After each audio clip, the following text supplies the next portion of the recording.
Welcome to the Carnegie Town Hall. The meeting will begin in 30 seconds.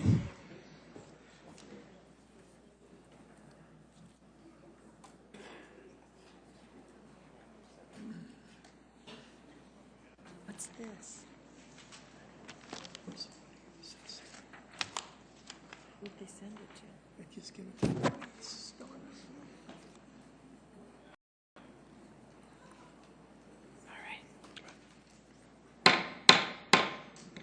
Well, good evening, everybody, and welcome to tonight's City Council meeting. We're certainly pleased to have everybody here. This is Tuesday, December 18th.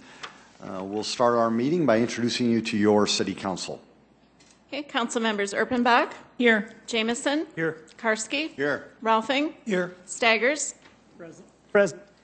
Aguilar. Here. Anderson. Here. Entenmann. Here.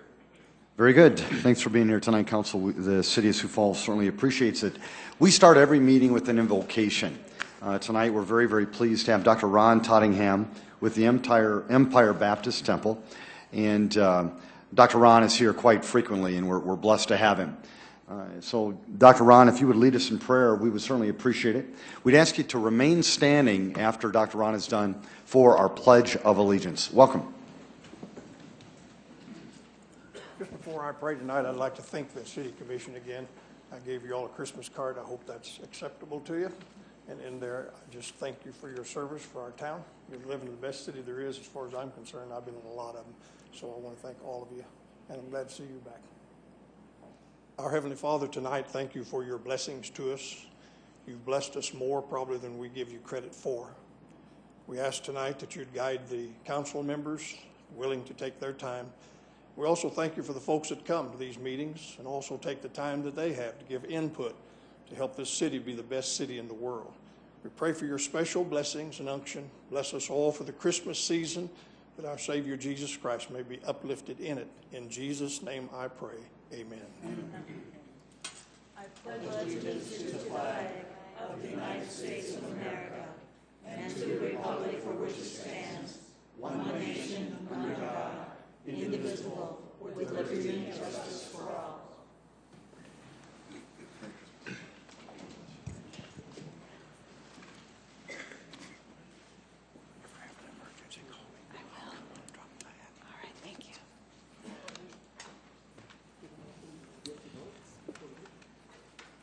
Council will move on with our consent agenda. Any changes or motions? Move to approve Erpenbach. Second, Entenmann. Councilor Erpenbach's made a motion to approve tonight's consent agenda, seconded by Councilor Entenmann. Comments? A roll call vote, please. Okay, Council members Erpenbach. Yes. Jamison. Yes. Karski. Yes. Rolfing. Yes. Staggers. Yes. Aguilar. Yes. Anderson. Yes. Entenmann. Yes. That is passed 8-0. Thank you. Now move on to tonight's regular agenda. Council, any changes or motions? Move to approve Erpenbach. Second, Karski. It's been a motion to approve tonight's regular agenda by Councilor Erpenbach, seconded by Councilor Karski.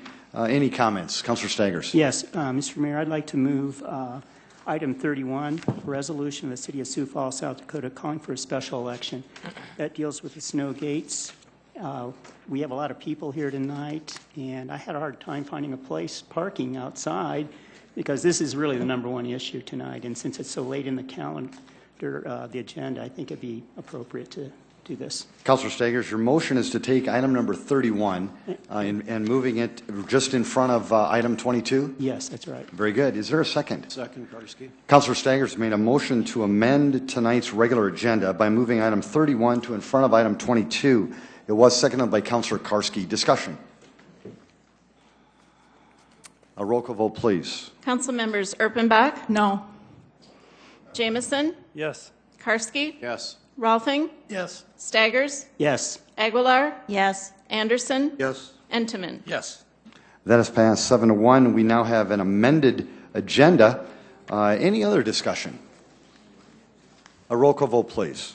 Okay, Council members Erpenbach. Yes. Jamison. Yes. Karski. Yes. Rolfing. Yes. Staggers. Yes. Aguilar. Yes. Anderson. Yes. Entenmann. Yes. That has passed 8-0. Very good. Welcome. It's great to have you here at tonight's City Council meeting. It's always a real blessing to have this many people here that are engaged in their government. This is an opportunity for public input. However, The first part of the public input is on any other topic that's not on tonight's regular agenda. So, for example, if you're here for changes to some of the ordinances that are coming up later on, we'd ask you to wait until then. If you're here to talk about the Snowgate election, we'd ask you to wait until then. But if there's any other topic that's not on tonight's regular agenda and you want to engage the council, just come on forward. Anybody? Welcome. Thank you. I wanted to be first because I was very nervous. Good evening, Mayor and Welcome. Councilmen. Thank you. I left a handout in front of each of you, and if you would please grab that, you can. Thank you. I wasn't sure how that should be handled, but that's what I did. Sir, if you would just start, introduce yourself to the people of Sioux Falls, please. I'm sorry. Charlie Roberts, and I'm going to talk about some issues and some concerns and thoughts on Spellerberg Park. I apologize, I did that last time also. Is Spellerberg Water Indoor Aquatics Park Center a done deal? I hope, as the mayor has said, no, it's not. To me, that means, there might be something to what they're saying, and we should investigate before we jump. How can an honest, realistic statement be given on cost of a project when nothing concerning it has been really addressed? It sounds like a done deal to me. Since the first meeting, those putting on the meetings have been using $20 million as a cost basis. That sounds like a done deal to me. To me, or to no one's stated knowledge, now that doesn't mean it hasn't been done, but to no one's stated knowledge, there's never been a feasibility study. That sounds like a done deal. I think feasibility has something to do with, like, can a city of 160,000 population adequately support a vineyard? Does that really swing to competing with private business? What are the citizens of Sioux Falls actually expecting or asking for in this facility? At the second open meeting held in the Garfield School Center, we were told what would be included and given a cost. That sounds like a done deal to me. How can you really give a cost or even an estimate without knowing what is included? Who decided if the public was not asked? Speaking of open meetings and inviting those neighbors who might be concerned, it seemed that a majority of those were not notified. That sounds like stacking the deck. Was there ever a site analysis done? I believe that involves soil testing, weight distribution factors involved with water weight per square inch, coupled with concrete and other structural matters, parking and so on. We do want it to last for a while, don't we? Kind of sound like a done deal to me. How many people will actually use an indoor water aquatics park and use it consistently? How much would people be willing to pay per use, hourly, daily, monthly, weekends, holidays, memberships, sponsorships, and so on, and especially for those in need? Sioux Falls has always prided itself on helping. Internet research and my actual calling several pool aquatic designers and centers in the United States confirms attendance at indoor facilities drops so dramatically during winter months at indoor facilities that it's nearly impossible to survive unless it's paired with a variety of activities and facilities to attract people and their families. Those could include other indoor sports, skating, figure skating, for example, hockey, tennis, racquetball, handball, basketball, walking, running areas, various swim classes, therapies, To exist, it also needs nearby lodging, shopping, food, and beverage areas just to keep people coming. Accessibility and plenty of parking. Another big thing I mentioned, room for expansion and change.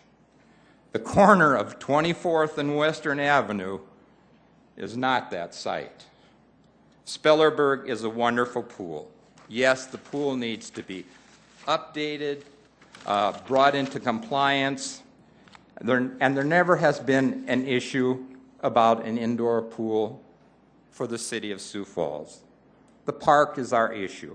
We do not want to see it destroyed by turning all that is now there into a parking lot and then placing a huge indoor complex between 24th Street and 22nd to the north.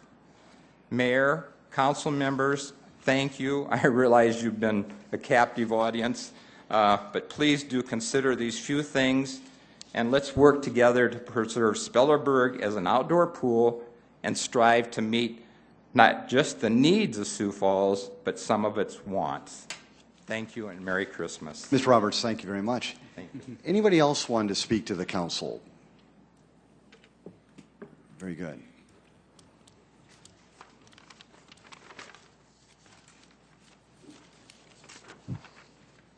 Mr. Stingo, welcome. How we doing? Got my Christmas cut. About Spellerberg Pool, from what I understood, it's being budgeted for an outdoor pool. And I wish the people of Sioux Falls knows that it is budgeted for an outdoor pool. It's not budgeted for an indoor pool.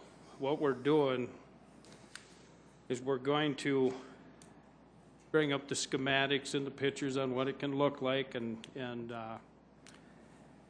try to sell it to the people of Sioux Falls. This indoor pool would probably be about a $30 to $35 million project, and it'll probably run $1 million a year on running costs. Do we need it? I think we need a lot more things done in Sioux Falls than that. I think our artillery streets, we need to put more money into them because they are falling apart. I drive them every day, and they're rough. One thing from last week's meeting, you find out about the railroad relocation, that the city's going to think about buying the land from the railroad. I just wish that the railroad could put the property up for sale and let somebody buy it other than the city, because the citizens of Sioux Falls will end up paying for it more than one way. About the tree trimming. Found out last week that you can trim your tree, you can trim your neighbor's tree, you can trim your mom and dad's tree, and you don't have to have an arborist. But yet in Sioux Falls, you got to have an arborist license to be able to trim trees, well, for Sioux Falls. And I think that should be re-looked at. I think that there's a lot of people out there that trim trees and cut down trees that should be able to bid for city projects and to be able to bid for the city contract without an arborist license, because anybody can cut a tree down, anybody can cut a limb down. And we found out that last week, that we can have tree trimming parties in the neighborhood and just go around and cut trees down, cut limbs out of trees, and it's fine. I don't know. I had one gentleman ask me that if the arena was in such bad shape that we have to have an event center to take care of the arena, and now it's the swimming pool is in such bad shape that we got to tear it out of there and put an indoor swimming pool there. They'd like to know what our maintenance program is like on our city buildings, and to be able to maybe what we should do is look at our maintenance program and maybe tighten it up a little bit so we can keep the properties that the city owns in check. And about the school, that they're thinking about looking at buying for $1 or getting it for nothing. I don't think the city needs another building to take care of I think we got enough things on our plate right now to take care of, and I don't think we need another one to put on our books. Thank you. Mr. Stinga, thank you very much. Folks, anybody else want to engage the council? Very good. Well, thank you. Let's move on to item number 18. All right, item 18 is a new 2013 retail wine license for Waterhole 2400 LLC, the garage to be operated at 2400 West Madison Street. Conditional use permit not required. This is in addition to an existing license which predates the ordinance, pending final inspections per health. Continuing on, item 19 is a new 2013 retail wine license for Ovations Food Services LP, Ovations Food Services at the Orpheum Theater to be operated at 315 North Phillips Avenue. Conditional use permit not required. This is in addition to an existing license which predates the ordinance. Item 20 is transfer of a 2012-13 retail malt beverage license from SMG Orpheum Theater Center, 315 North Phillips Avenue, to Ovations Food Services LP, Ovations Food Services at the Orpheum Theater, 315 North Phillips Avenue. Again, conditional use permit not required. This is a change to an existing license which predates the ordinance. And 21 is to rescind a retail malt beverage license for SMG Sioux Falls Arena, 1201 Northwest Avenue, effective December 31, 2012. Jamie, welcome. Good evening. Jamie Palmer, licensing specialist. I'll just mention quickly, item 18, they currently have a retail malt beverage license at this location. They're simply wanting to add wine so that they can offer wine by the glass to their patrons. This license, if approved, will allow that. Items 19 through 21 are all related to an agreement which states that Ovation Food Services will begin providing the food and beverage services for the Arena Convention Center and Orpheum Theater. Thank you, Jamie. Council, comments? Move for approval, Anderson. Second, Entman. Councilor Anderson Jr. has made a motion to approve these items, seconded by Councilor Entman. If there's no further discussion, a roll call vote, please. Okay, council members Erpenbach, Yes. Jamison, Yes. Karski, Yes. Rolfing, Yes. Staggers, Yes. Aguilar, Yes. Anderson, Yes. Entenmann. Yes. Thank you. That is passed 8-0. Item 31. All right. Item 31 is a resolution of the City of Sioux Falls, South Dakota, calling for a special city election.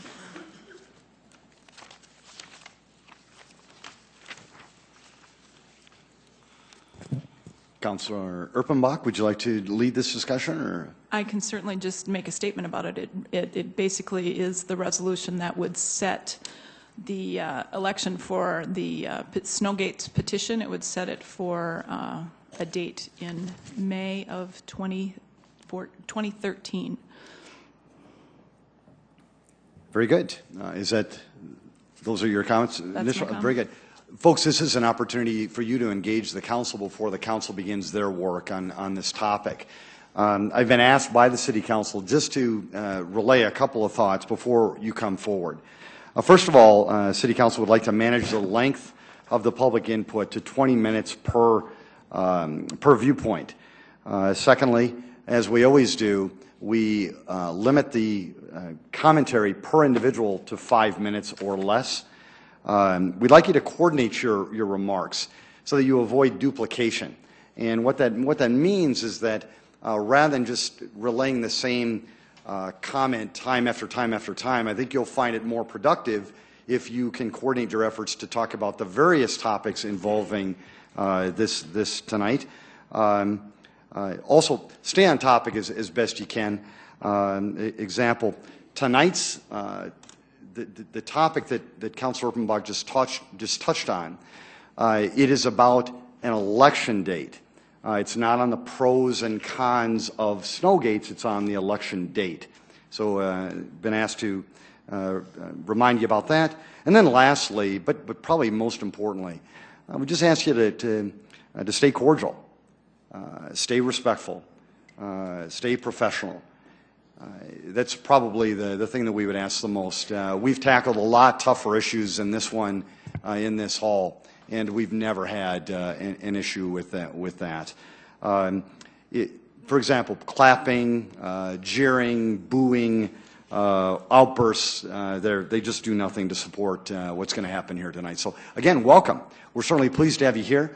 If there's anybody who is in support of this, we'd ask you to come forward. Mr. Mayor, I have a quick question. You mentioned that the City Council wanted to limit this to 20 minutes. Can I just clarify, it's not the City Council, but the leadership of the City Council? Is that fair to say? Because we never talked about this in City Council. I received a note from council leadership that my understanding was to all of you, and I received no commentary after that. So, Councilor Urbanbach. I would just remind council that this is something that we do with those items that are similar in nature when it comes to, we know we expect a lot of input, we expect a lot of the same information over and over again, and so we have done this on a regular basis. It did not start with this council. It has started and been a practice of this body for many years previous. If council has objections to it, number one, it did go out as a message to all council that this was going to happen. Number two, if we want to discuss it now, we certainly can, but that becomes a point of order and you need to deal with that in that manner. I'm just going to, if I could just briefly respond. The 8 years I was on the council, we didn't do this. I would beg to disagree. I was on the council. As a citizen, I watched many times when I was on the council. The mayor would control it then. It wasn't council, it was mayor that would control it. Well, folks, you're going to get an opportunity to see what the mayor has to do here tonight, and that is to basically try to coordinate this meeting as best I can, to try to keep it civil and professional. And with that in mind, again, we're certainly very pleased that you're here. Please come forward. Introduce yourself to the people of Sioux Falls, and then we'll go from there. Thank you so much. Welcome, sir. Good evening. My name is Harold Julesrud. I'm a voter and a citizen of Sioux Falls, moved here by my own volition from Florida. That speaks poorly for my mental health, to raise our young daughter, who's now a sophomore at O'Gorman. Perhaps some of what I'm going to say is redundant, but I hear some of you say and see in writing that we need more information about snowgates. I could perhaps begin by saying we know the best snowgates are made by Henke. And I think it begs the question that if Henke is making something that sells for $5,000 each, they must be selling them. And they're selling them because they work. And if somebody could help me put this on the proper, I would be glad to help anybody, by the way, in the city government or in the council, to actually work and finish up this search for all this information that some people don't seem to have. But if you can see the overhead, I did get a list of 19 cities from here to Alaska that do use Henke snowgates. And of interest, and I called 6 of them so far. And if anybody would like me to continue that effort on my own, I would be happy to continue it. But if you look at El Dorado County, Placerville, California, some people have said they don't work with our amount of snow. Well, Placerville gets 140 inches a year, and if you read the comments, I guess you can't see that back there, it says they work well, they run forever, they've had Henkes for 12 years, and they're stronger than the competition. I called Baker City, Oregon, and the names of the people and the phone numbers that I spoke to are all on this little list, which I'd be glad to copy for any of you. They say, we use them, very effective, do a great job. And here's something important for the council to hear, and perhaps Mr. Mayor. Keeping people's driveway open is a customer service. Kenai, Alaska, they have 60 inches of snow a year, sometimes 120. And Mr. Randy Parrish, the shop foreman, said, they work great. Citizens love them. They're durable, maintenance-free. And he also said, when your city, Sioux Falls, gets them, the citizens will love them.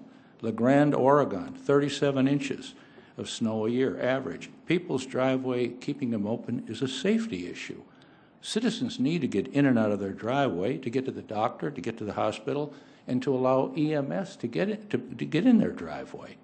He said, we have them, they work well on plows and graders. I called Dubuque, Iowa. They have 43 inches of snow a year, and they're buying some more, they work well. McCall, Idaho, 141 inches a year. We use them on the plows and front-end loaders, and they work well. Again, it begs the question. They do work, and I would think that there's enough information here for anybody that's interested to proceed. I don't see why, if we've been looking at these since 2010, that we need another year, year and a half to study this. And again, I would be glad to share this information, these lists, and I'd be happy to come down to the city, work on my own time, and investigate further the issue. Harold, thank you very much. Thank you, Mr. Mayor. Thank you, Council. Let's Merry come on Christmas forward. to you all. Thank you, Harold. Appreciate it. Thank you.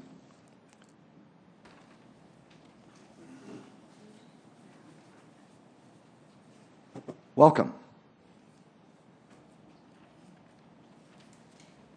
I would like to say I have been, Teresa Staley, and I have been involved with public input many times, and there's never been a limit to 20 minutes. And I know with the event center, that went on for a long time. So I think in fairness, well, yes, it did, Rex.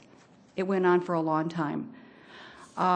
You know, there is a Christmas song that we hear this time of the year called The Most Wonderful Time of the Year. And we have 8,000 citizens who signed this petition who are hoping that this is going to be the most wonderful time of the year for the citizens of Sioux Falls. In September, when we started the petition drive, I had a conversation with Mayor Mike Huther. And Mayor, we talked on the phone. You told me that we did not need to do a petition drive. You said snow gates are going to happen. And you told me you were going to let every citizen in the city know that snow gates were going to happen. On that conversation, I said to you, Mike, you do not have the authority to make this happen without the support of the council. You want to know which council members didn't support it. And at that time, I believe there wasn't support on the council to make this happen, and I still believe if we hadn't done this petition drive, snow gates would never happen, and we would never have been able to vote on this thing. We have studied this issue for 2 years, and we have another winter left to study the issue. I know some of you are concerned about that.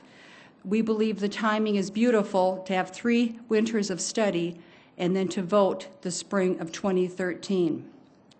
We have tested this product for 2 years. 7,000 residents so far in the test area. You have 6 new areas to be tested. That's the 3rd year of testing. We believe that that would be a fabulous intersection, end of the test time, with the 2013 vote. Perfectly timed for the citizens. We also believe that the citizens of the city are very capable of making well-informed decisions. We felt so strongly about this Snowgate issue that we formed this petition drive, and we had 6 months to collect the signatures, which would take us to the 1st of March. We needed 5,000 signatures. We collected over 8,000 signatures in 10 weeks. And this happened because we had fabulous volunteers who gave their time, and we encountered a very passionate, engaged public response on this issue. We turned these petitions in early because we wanted to give the council adequate time to set the spring election. This is called a special election. We've done it before. We did it with the Drake Springs swimming pool. We did it with the event center last year. In addition to the 8,000 signatures, we had some prominent people within our community who signed the petition. And I have a list of them on the overhead. I'm going to read these names. Senator James Aberesk. By the way, these people all supported the 2013 vote. Senator James Aberesk, former Mayor Dave Munson, former Mayor Gary Hansen, the former candidate for governor, Jack Billion, former City Council member Vernon Brown, former City Council member Pat Costello, County Treasurer Pam Nelson, County Auditor Bob Litz, former Council member Gerald Beniga, former Representative Bill Thompson, mayoral candidate Bill Peterson, County Commissioner Carol Tweet, Mark Feinstein, he is our state senator now, Deborah Owen, our former city clerk, Bob Christensen, who we call the political barber, Graham Jamison, Kermit Stagers, and Kenny Anderson, who are all on the council, Susie Blake, she was former representative for the Central District, Reynold Neseba, Mike Sullivan, and Ann Hayek. So these are some well-known names of people who thought that this deserved to be voted on. This is an exciting time for the citizens of Sioux Falls. Tonight, the council has an opportunity to be a Santa or a Scrooge for the people of this city. I hope that you are willing to give us a gift of respect, a gift of regard, and representation for this petition process, and also for the citizens who signed this petition and who carried this petition. Please vote yes for that 2013 vote. Thank you. Thank you very much, Teresa.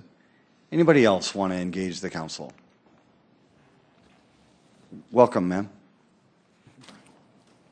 Hi, I'm Carol Moon, and Carol, I would could you, I apologize, your last name, please? Moon, M-O-O-N. Thank you very much, Carol. Thank you. Yeah. When we were volunteering for the signatures, so many people expressed the view that they definitely thought we should even have it this winter. And since it has to go to a vote, I know as a rule, all of them wish that it would be done so that we get the vote in the spring. And I did, to a lot of them, promise that it would be on the vote for the spring. We had over 8,400 signatures, many more than that, actually. We find that the river improvements have been, we understand that phase 1 cost $5 million. Phase 2, which is not done yet, will be another $2 million. $450,000 is spent for the water feature, is going to be spent for the water feature as part of the Hilton Inn. The steps down to the river are not something that the whole of Sioux Falls, young and old alike, can use. As far as the event center, that too is mostly for those who have the funds to be able to go to the events.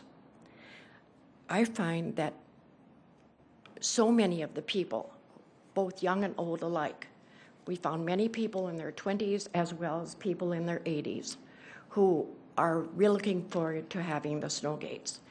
We were in a test area the first year, and my husband and I are rather elderly, and it was a blessing. The year before, when we had wanted, my brother and his wife wanted us to come over, we couldn't get out of our driveway. The snow gate, or the snow plow had gone by. This was prior to the year that the snow gates were tried. We had to chop our way out. Needless to say, we never got there in time. Spellerberg is going to be another $20 million. Now they're proposing to have a band shell downtown. We have two, one at McKinnon Park, one at Terrace Park. Maybe it is nice for those who have businesses downtown, and I can well understand that. But it doesn't do the general citizenship of Sioux Falls a lot of good for all of the money that's being spent. And most of these, other than the event, were not even voted on, with millions of dollars spent for all of the other things that the city wants. Granted, it's nice, and it will be wonderful for the community.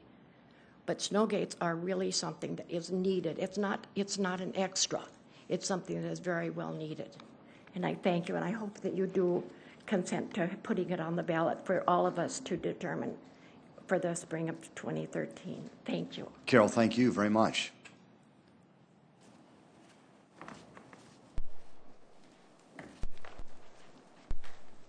Tim Stanka. Boy, I wish this was the way the event center would have been. 20 minutes, 5 minutes. It would have been over before 12:30 that one night, Rex. I sat here till Mr. Stanka, again, just in the spirit of being professional. I thought that was professional when he started nodding his head when she was up there stating it. Mr. Okay, Stanka, that's fine. please, just go ahead, engage the council. I've been coming here for over 3 years now. I've never seen this happen. If we want a bunch of sheep in Sioux Falls to do the following, and finally you got people that are coming out of the pen and finally saying that this is what we want and this is what we need. I mean, I commend these people for coming. I commend these people for going out getting the signatures. They should be held up high in this city. But what we're doing, and I'm hoping I'm not wrong, I hope that we're not trying to make this political in 2014. This thing should go on 2013. When these guys took their signatures, they told people that that's what they were going to do, is vote on 2013. Now, you guys are going to make it to where you can say that they can vote in 2014? That tells me that there's politics involved. And I just don't believe that this should go to 2014. It should be held at 2013. I think that the gal that was just up here right now hit it right on the head. If it was anything else that was being brought in front of the city council, that was anything with special interest, and it's going to be the swimming pool, you'll darn well think that people are going to be up here talking until 12:30 at night, and we're not going to shut them down. Well, I'm hoping that these people stand up and you don't shut them down. Thank you. Thank you, Mr. Sting. I appreciate it. Welcome, ma'am.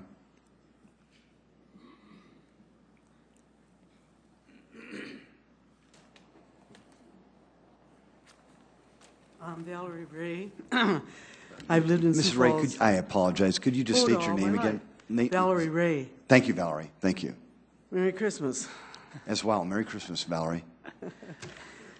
My thanks to you, City Council members, who took my calls to help answer my questions. I appreciate it. Tonight, I have 3 more questions for you to think about. Number 1, why has the City Council approved of a wow, this is a lot of money, $430,000 expenditure to place a water fountain at the Hilton Hotel for a few people to see, but failed to realize the value of snow gates, which would serve all the property owners and renters of Sioux Falls while costing 1/4 of that water fountain? Michelle.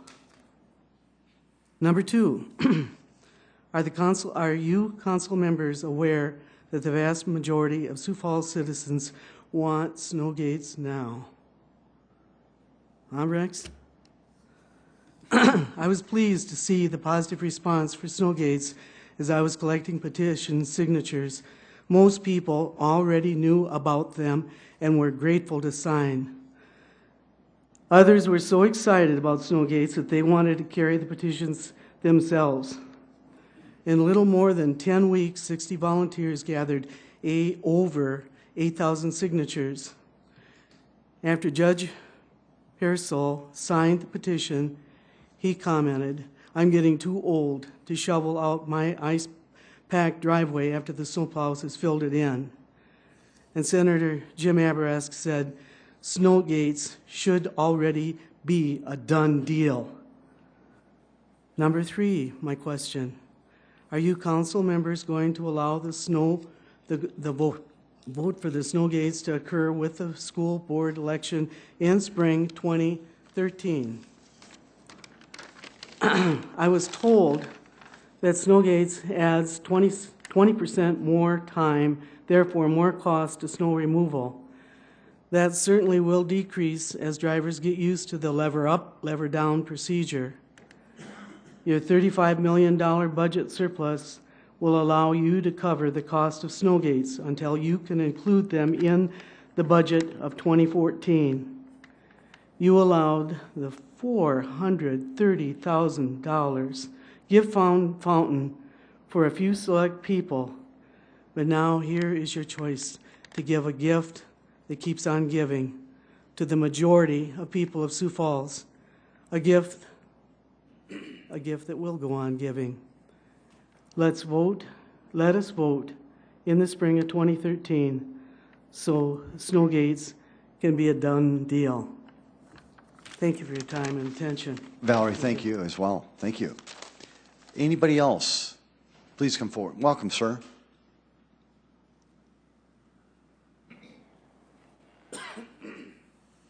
My name is Dennis Van Goor. I live on 4700 block of 40th Street. And if you look around a room, most of the people that have 2013 on their chest or so are elderly people, senior citizens.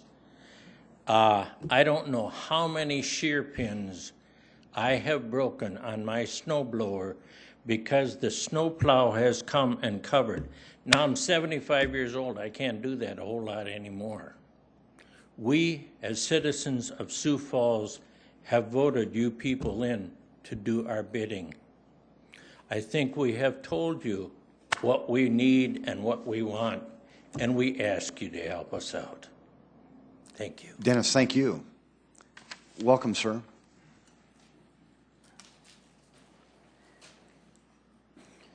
I'm Bruce Danielson. I've been a resident of Sioux Falls now for 19 years, or for 27 years and 19 years in western Sioux Falls. I'm one of the 60. We are 60 people who worked hard to collect over 8,000 signatures.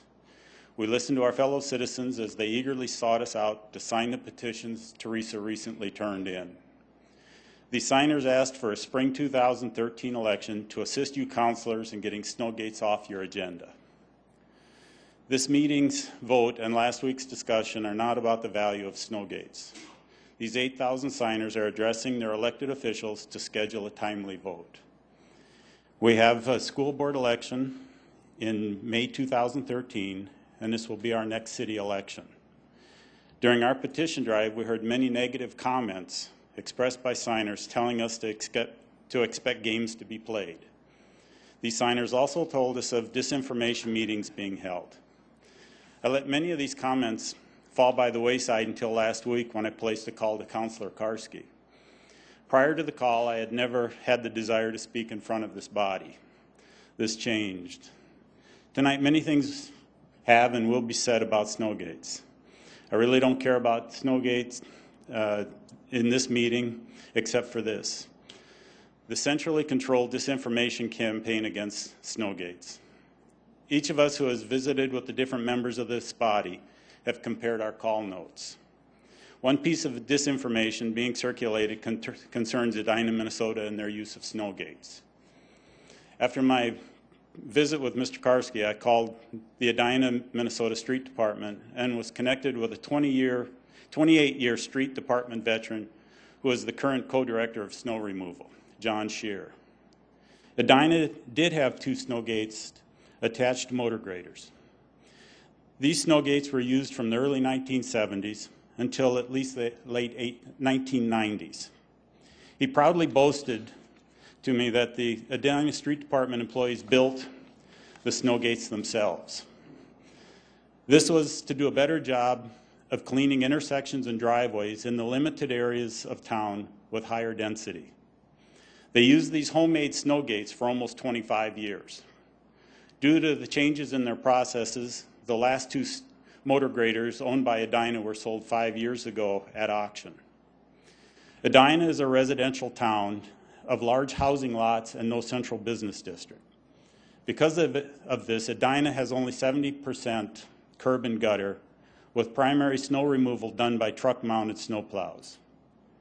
During the recent 11-inch wet snowfall, the city rented 2 motor graders at $4,000 a week to scrape and remove the ice ruts.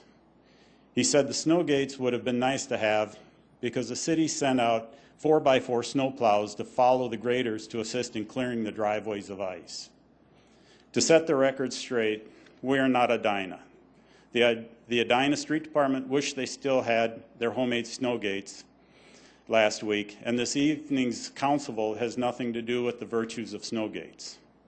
Tonight's vote will again show your responsiveness to a legal request from a large, diverse group of citizens. These citizens deemed the issue important enough to band together, circulate petitions, sign their names, and demand a constitutional vote. We ask you to approve a spring 2013 vote. Thank you for your time. Mr. Danielson, thank you as well. We appreciate it. Folks, we're at about 25 minutes. What I'd like to do now is the resolution, as I understand it, is to put the vote to the public in May of 2013, and you folks have very eloquently talked about that, and I know the council appreciates it. Now, is there anyone who wanted to speak on behalf of not having that occur? If there is, please just come forward. Please, welcome. My name is Jim Sokup. I have a construction company here in Sioux Falls. And our company ran a snow gate last year. We were one of the test private companies that ran a snow gate. The issue at hand, and I need to make it very clear, I'm not here to debate the merits of the snow gate. It's really the timing of the election is what I am here to talk about. So I prefer if nobody would say, are you in favor or against the snow gate? Because that's not why I'm here. Last year, our company ran the snow gate. We were only able to plow twice with the snow gate on 2 small snows. This year, it's another company that's running the snow gate, and they have not had an opportunity to use it yet.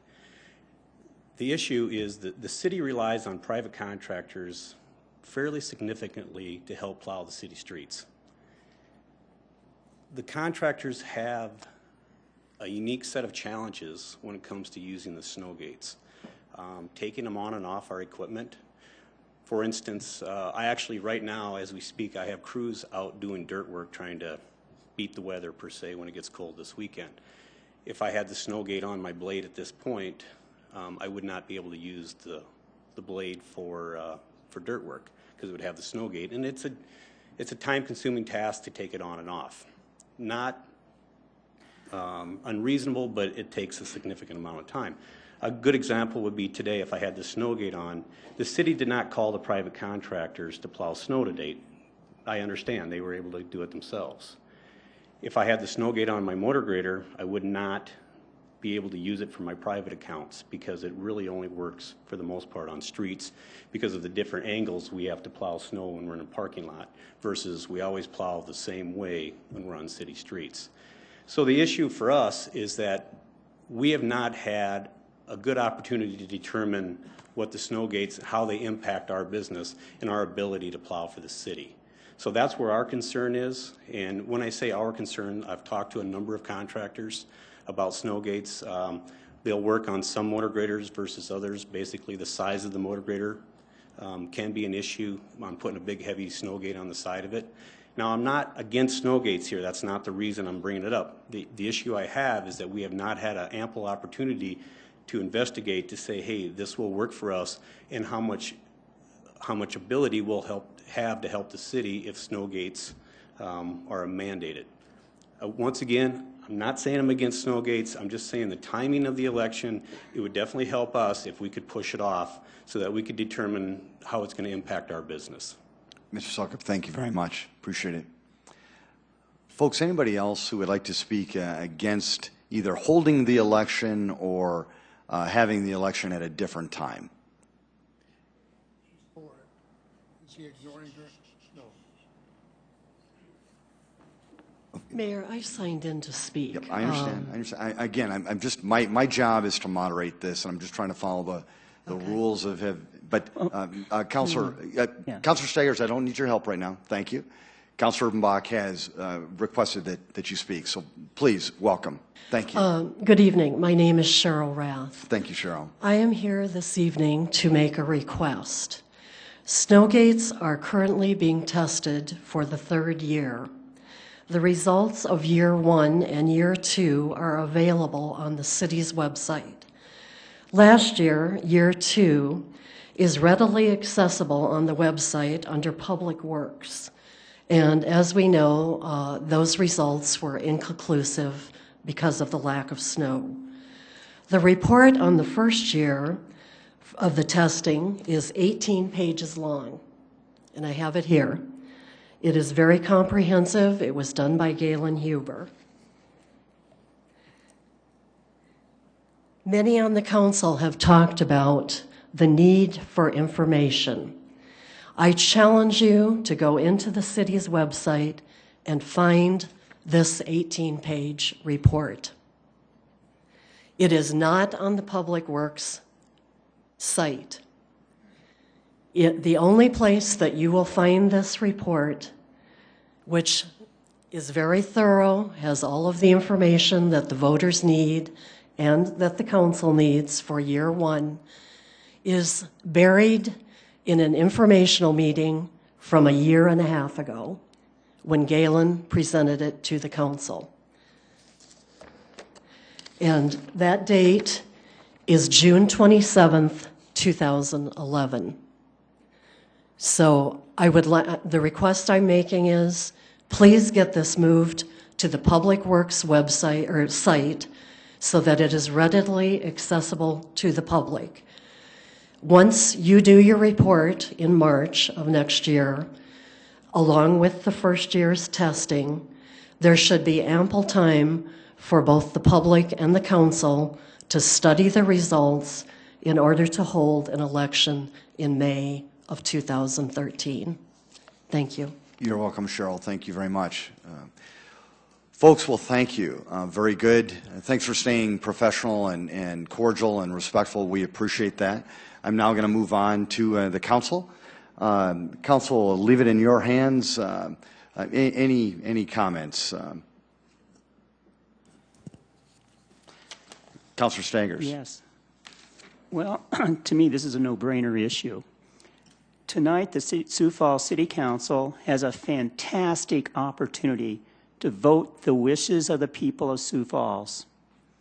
Over 8,000 people signed the Snowgates petition, which clearly and unequivocally stated that the Snowgates would be installed by November 1st, 2013.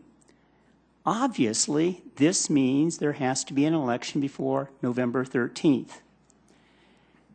This resolution carries out the wishes of the people that we're talking about tonight by having an election on May 21st, 2013 with the school board. Having said that the City Council should respect the wishes of the people, there are those who want to override the wishes of the people with various arguments. One argument is that there is a need for more education, and we've heard this tonight already. Fact one, Snowgates were first presented to the City Council in 2002, 10 years ago. And since then, a lot of information has been acquired about Snowgates, and also information on other cities that use Snowgates. Fact two, in March of 2013, the mayor has said that he will present a formal report on Snowgates months before the proposed May 21st election. However, before the mayor's presentation, from now until May 21st, we will have over 5 months of education on this issue being discussed by the public, and people will learn that those Sioux Falls citizens who have experienced Snowgates love them. Another argument is that we don't have enough money for the May 21st election. Good news. Today at the City Council Informational, we learned that the City Council's own budget is going to have a surplus of $230,000, which easily covers the city's shares of a joint election with the school district. So, for example, if the election costs $50,000, we'll be paying half of that election. We have more than enough money for the election. From what I have said about the arguments against having a 2017 election, they are without merit. And of course, these arguments, we do not want to override the wishes of the people of Sioux Falls. I would encourage all the council members to vote yes on this resolution to have a May 21st, 13 election. And Mr. Mayor, if you have the opportunity to vote this evening, I would encourage you to vote yes, too, because you have indicated that you support Snowgates. Finally, let me say, let's stop playing games with this election issue. When the City Council several years ago voted for a special election for an outdoor pool at Drake Springs, 7 of the council members were against the outdoor pool, but they voted to respect the wishes of the people. I hope this council tonight respects the wishes of the people of Sioux Falls. Councilor Staggers, thank you. Councilor Entman. I do have a couple of questions for staff. Yes. Is that okay? Who do you want to bring forward? First, I'd like to speak with Scott. Scott Rust.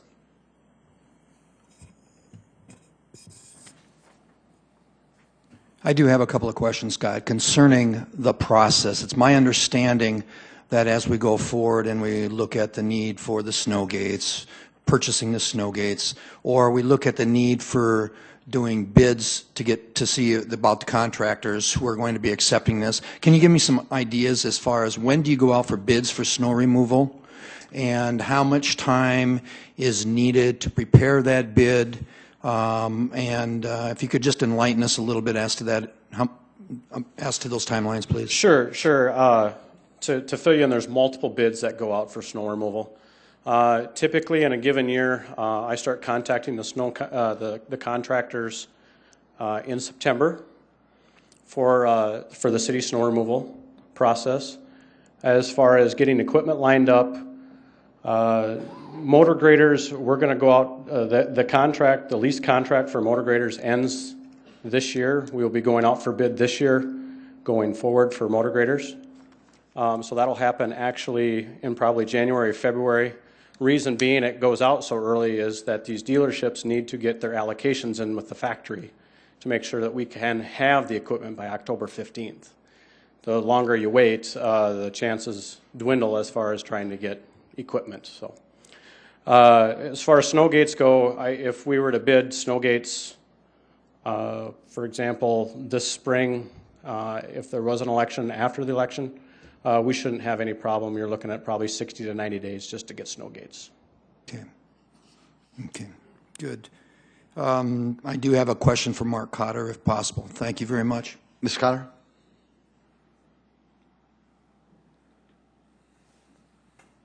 I know you did, Mark. You did prepare some information for us, I did. and I do appreciate that. At the bottom of your information, you did make a statement here. If I might read it, maybe you could just expand on that a little bit for us, if you would. Okay. You made a statement that we are not making a recommendation for or against snow gates, but rather we are urging caution because we don't know the impact on time, resources, expense, public safety, subcontractors, et cetera. Can you tell us exactly what you mean by that, please? Certainly. We have been testing snow gates. This is effectively the third season. The first season, we think that we had a really good test. We essentially established that we had about a 25% increase in time, about a 31% differential in additional fuel, and then there's just a number of other aspects that have an expense to this operation. One of the key things that we wanted to establish is that first year we had 2 snow gates. And so our intent to add a third last year and have Mr. Sokup's company be a part of the test is we wanted to substantiate if that data was solid. Is 25% time a good number? Most of the other partnering cities that we've talked to have showed us that those time factors go up to about 40%. So we were feeling that our equipment may be stronger, our operators potentially better. We're pretty proud of our whole operation and our operators. But again, we wanted to reinforce that data and also bring the private contractors in last year. Well, we only got 16 inches of snow. We only plowed out the city twice. We essentially said the data was inconclusive last year. So again, we went to the mayor and said we really think we need to test these further. And for us to even get a larger data set, we bought 3 additional snow gates. So now we have 3 in the inventory. And we're starting on at a fairly dry season. We had a very dry snow last night, and we elected to not plow out the city. The north side of town got more snow than the south end, but ultimately, just with the characteristics of the snow, we're into mid-December and we have not plowed out the city. Typically, just for everyone's benefit, I've been here for about 6.5 years. We've plowed out the city at least 2 times. And when I say plow out the city, go into the residential areas 2 times, and that was last year. We've plowed out the city the most 7 times. And so we're talking about an action here that's going to be somewhere in that range of 2 to 7 times in a given snow season.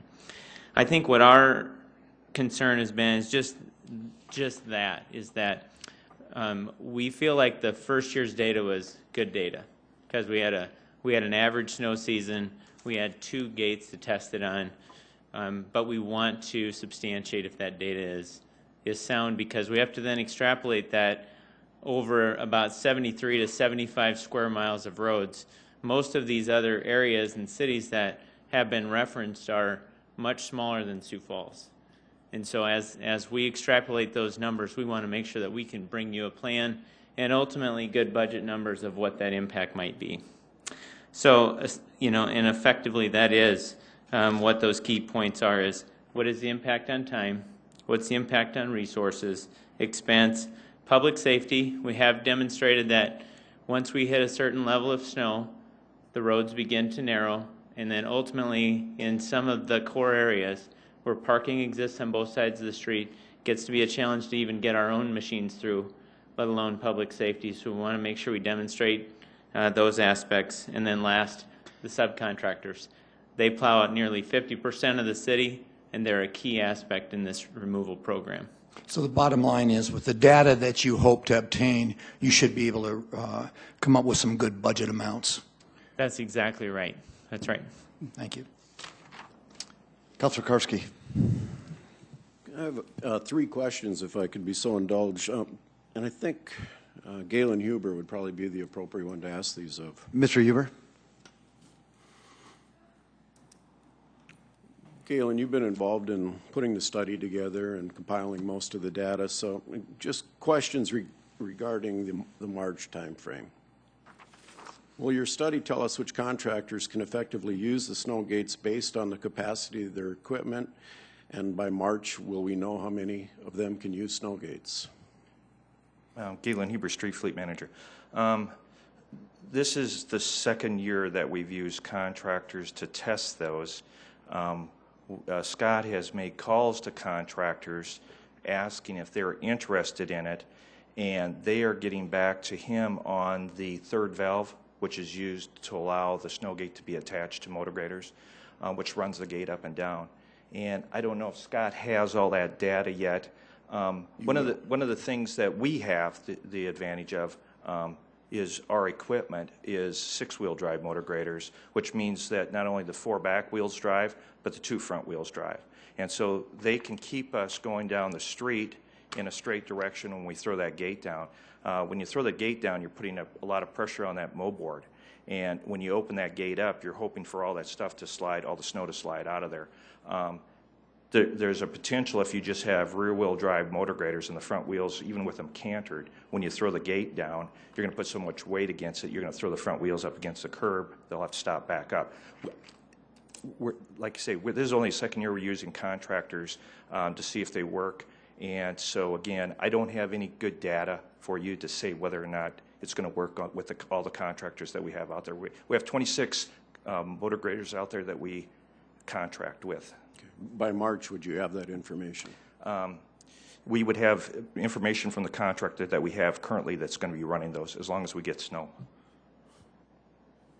Maybe I'm not asking my question properly. I guess I want to know, will you know how many of the contractors that we use have capability to put snow gates on? Yes, I'm sure we would be able to tell whether or not the contractors, first of all, are willing to put it on their snow gate, and then whether or not they have the ability to actually put it onto their motor grader. Excuse me. Okay.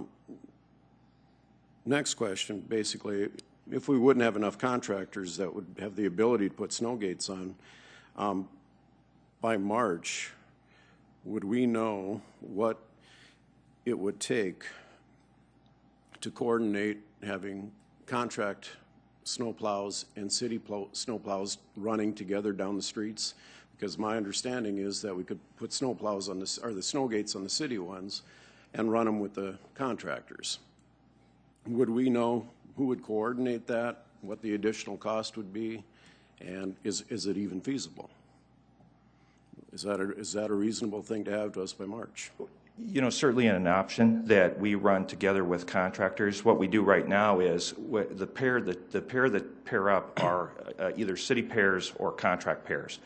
People are used to running with each other. Even my own employees for this is my 7th winter with Public Works.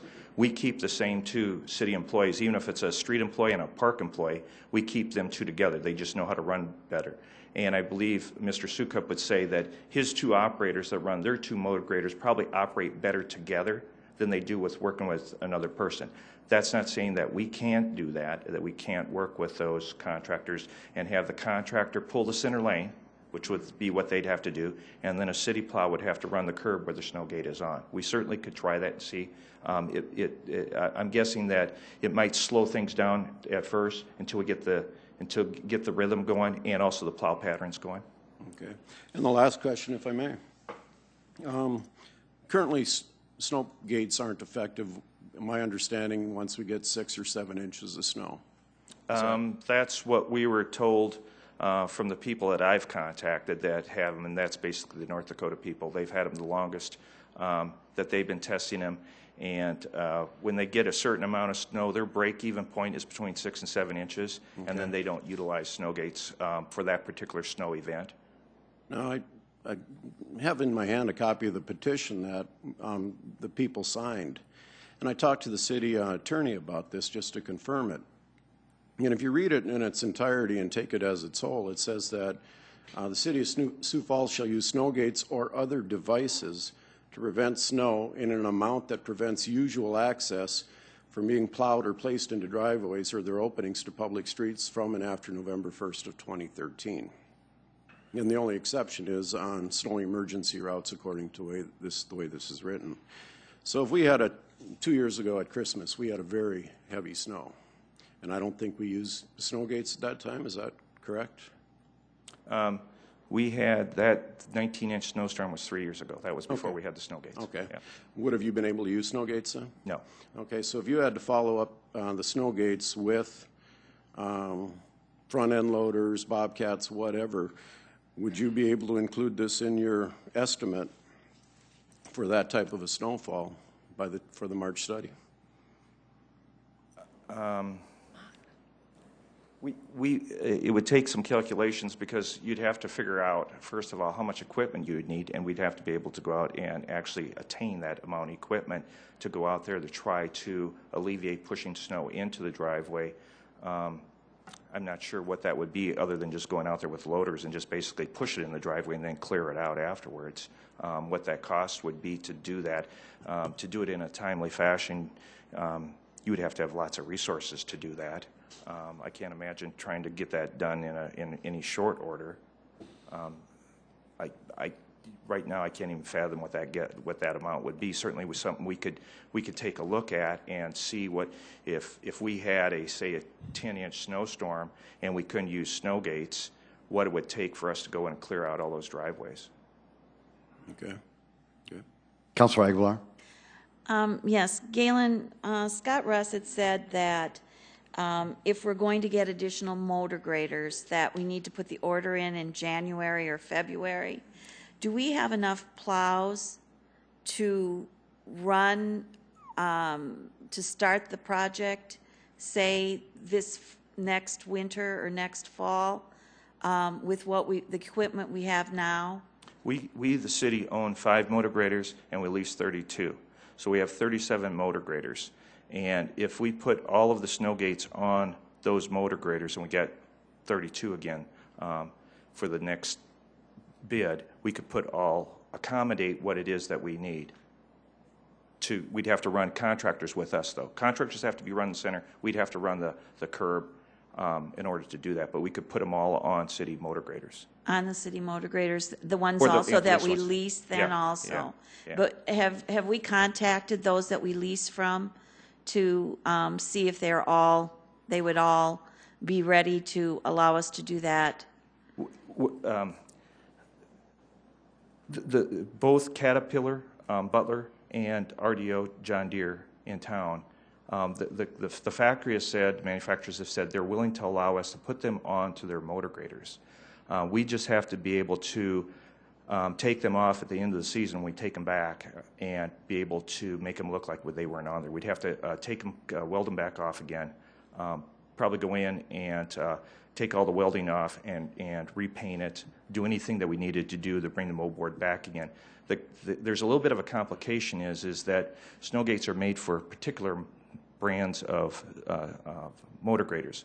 When we purchased these snow gates, we had to tell them that they were going to go on John Deere motor graders because the configuration of the moldboard is a little bit different for a John Deere than it is for a Caterpillar, and so that the brackets that they send us are specific for John Deere's because that's what we're putting on this year. Can I ask one more question, Mayor? Councilor Aguilar. So when do you get the plows on and all that? When would you have to retrofit those plows you lease? Do we have an idea at this point what the timeline would be?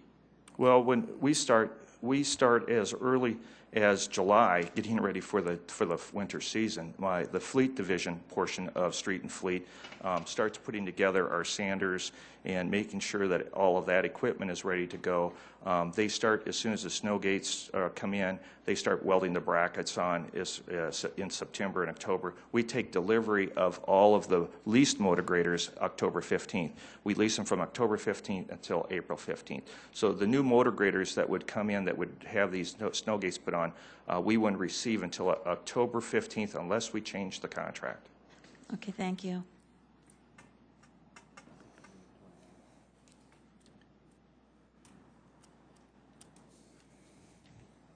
Ms. Cotter, did you have a comment, or Galen, did you have a follow-up comment? Yeah, I just, Mr. Cotter? I think it's a good point. I mean, there's on 2 points on the equipment.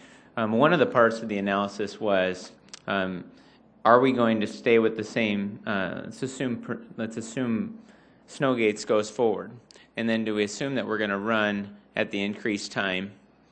So if it does take 25% longer to clear out the city, then we don't need additional equipment, because we're going to be running basically with the same amount of resources that we have today, and there's an additional time people will wait for those streets to get cleared out. Or in addition to the cost of the snow gate, that's that resources piece. That's one of those key components that we want to bring to you, is that if the intent is for us to still have the same productivity, meaning in an average snow of 3 to 5 inches, that we clear out all 75 square miles of city in that range of 24 to 30 hours, that's another component that we want to bring to you as far as additional resources, seeing if the contractors can bring any additional resources to the table, or if the city.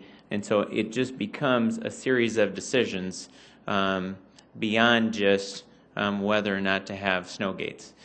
And so that's that component. The other component, like Galen said, is we do take delivery of these 32 motor graders on October 15th.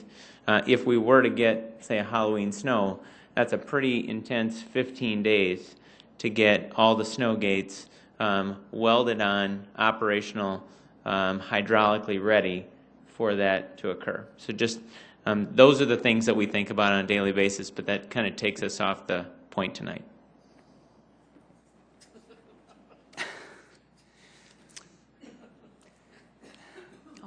Councilor Bach. I just wanted to thank you. I don't have questions. I was just going to make a comment. First, I wanted to thank all of the volunteers who worked to get the signatures for this petition. You are examples of democracy in action, and I truly appreciate your willingness to participate in the process in this way. Thank you, sincerely. I also want to thank all the people who signed those petitions. You, too, understand that government works best when we all get involved. You know that old saying, things get done by the people who show up. Thanks for showing up.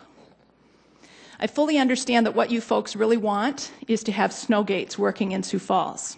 In other words, you want to win the election we're being asked to schedule, correct?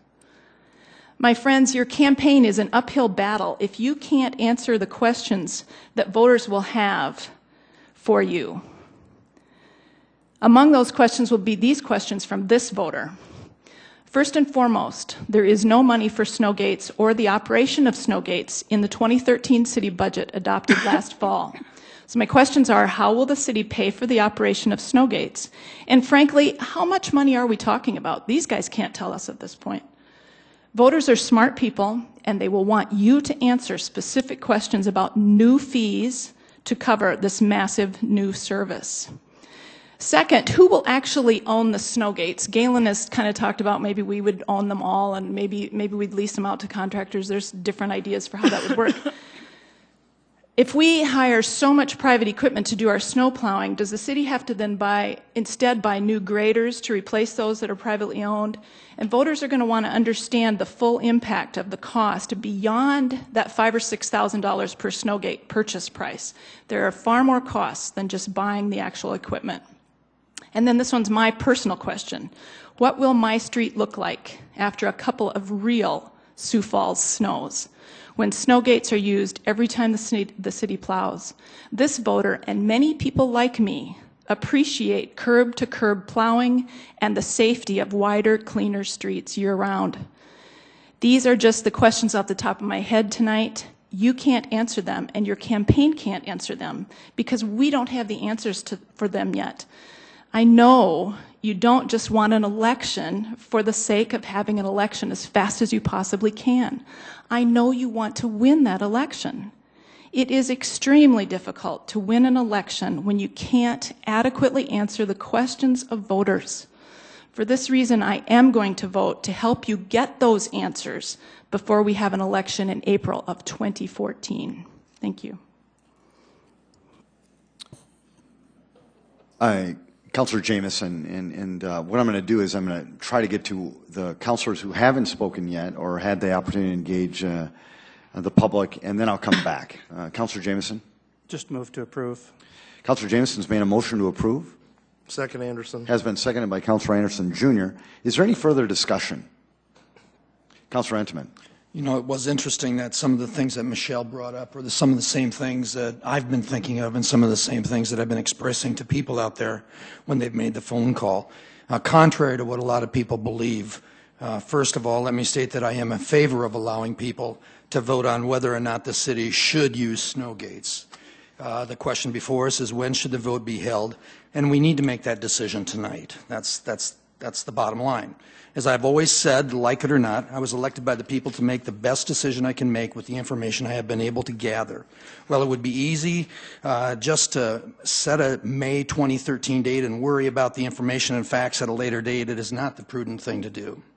There are just too many unanswered questions. The facts that I know are, and they were expressed this evening, the city owns 5 motor graders. The city leases 32 motor graders for snow removal. The city contracts with 11 independent contractors for an additional 26 motor graders. These contractors are not called out until a city emergency is declared. The city currently owns and is testing the use of 6 snow gates during this year's snow season, and the mayor has promised that a detailed report by the end of March. The cost of the snow gates and their use is not in the 2013 budget. Some of the questions that are unanswered are, will the contractor's equipment handle the snow gates? We have heard that brought up already. Are the contractors willing to install the snow gates on their equipment? If not, will the city need to buy more graders, or can we lease more graders? When will these negotiations take place in the timeline? I think Scott and Galen did address some of that this evening. Who will own the snow gates? As was stated, you know, is the city going to own them and lease them to the contractors? Or are the contractors going to be required to purchase the snow gates? Will the use of snow gates affect the contract price of snow removal? What is that effect going to be on what we pay for our snow removal? What are the estimates operational costs for using the snow gates? How much more time will it take to remove the snow? I think we had some guesses made at that tonight. And how will snow removal be prioritized? What is the plan? What areas are going to get snow gates? Which ones get the graders? Which ones get the plows? A lot of questions out there. And these are only some of the questions that have not been answered. The bottom line, money has not been budgeted for 2013, and Michelle said that. Yes, we could have a supplemental appropriation. There's no doubt about that, but we do not have the information needed to estimate how much money we will need. I need more information, and I'm looking forward to the vote on snow gates, but I am not in favor of the special election in May of 2013. Councilor Rolfing. No fancy speech or anything but in sitting back and listening here tonight, it just seems to me it comes down to one thing, and that is more information and how's it going to be paid for. And we plain do not have enough information about how much it's going to cost and how it's going to be paid for by jumping ahead in April of 2013. So I will be voting negative in the negative. Thank you. Councilor Anderson Jr. Can I ask for Tracy Turback? I'd like to ask Tracy. a question, please. Yep, sure may. Thank you, Tracy. Earlier today in the informational meeting, when you gave the monthly report, you made a statement that it looks like we're going to finish off the year ahead.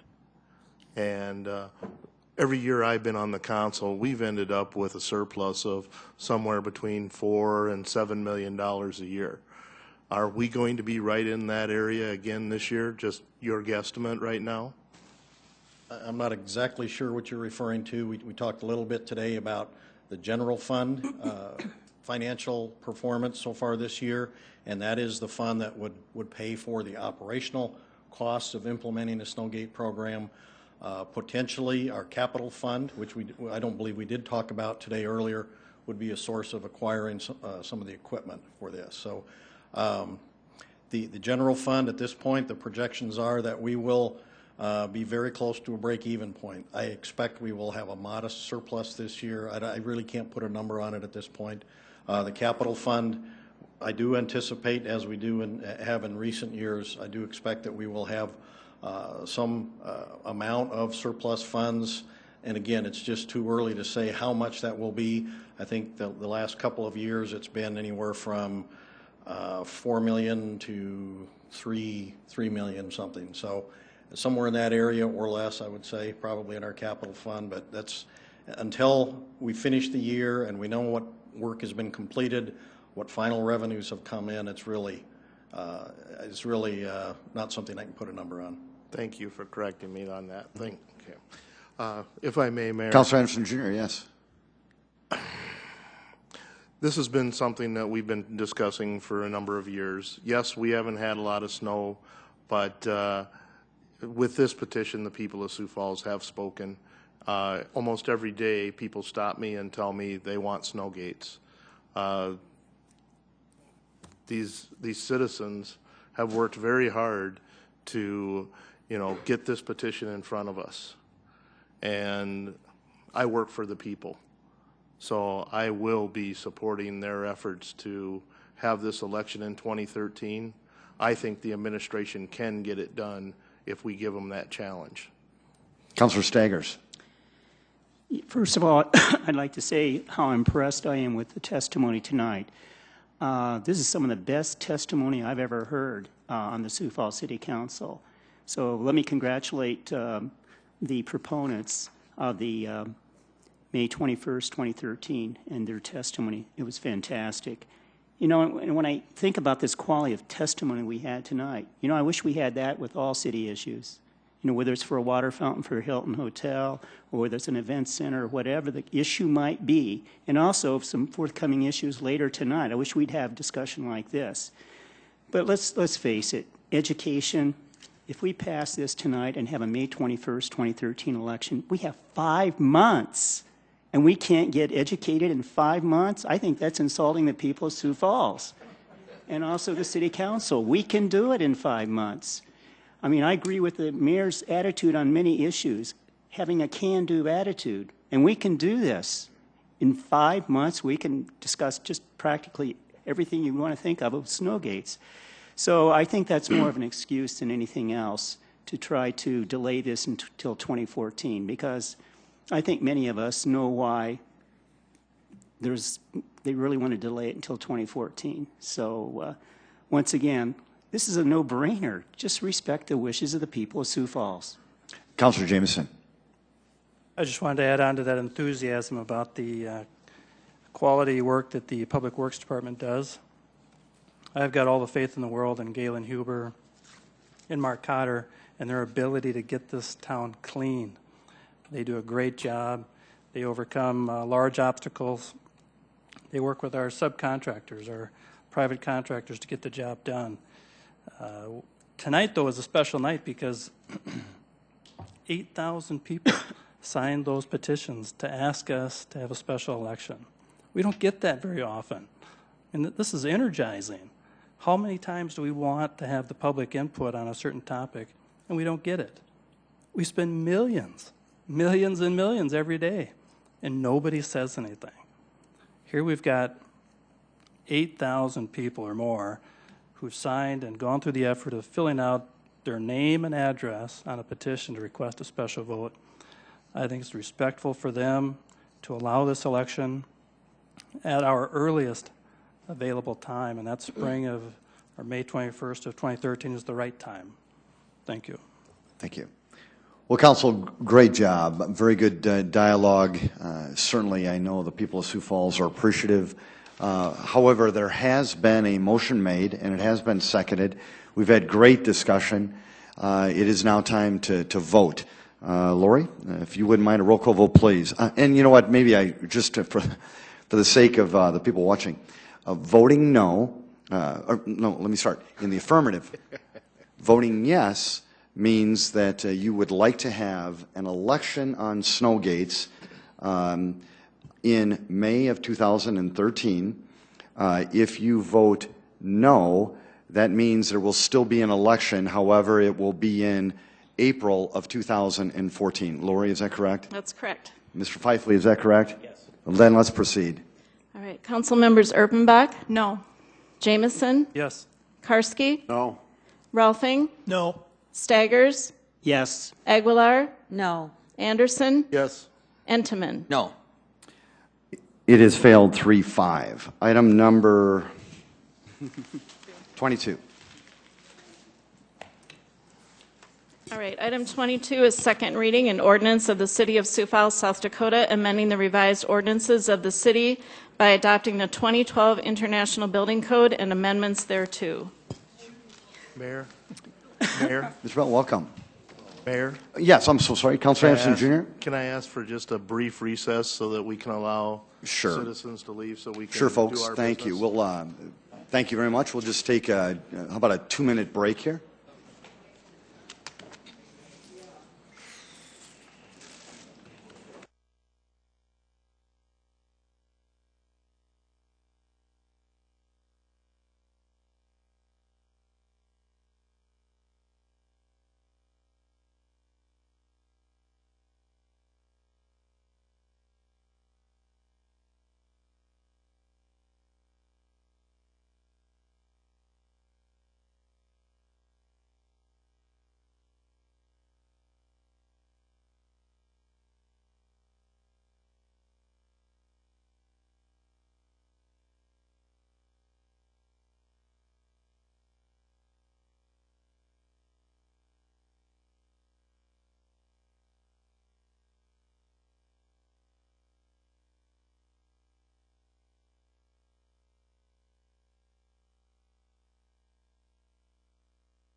Lori, folks, we are going to start again. Thank you so much. So this keeps me warm, too, plus it makes me feel better. Council, we're ready. Let's proceed. Mr. Bell, welcome. Good evening, Ron Bell of Building Services. What's before you is a proposal to adopt the 2012 International Building Code.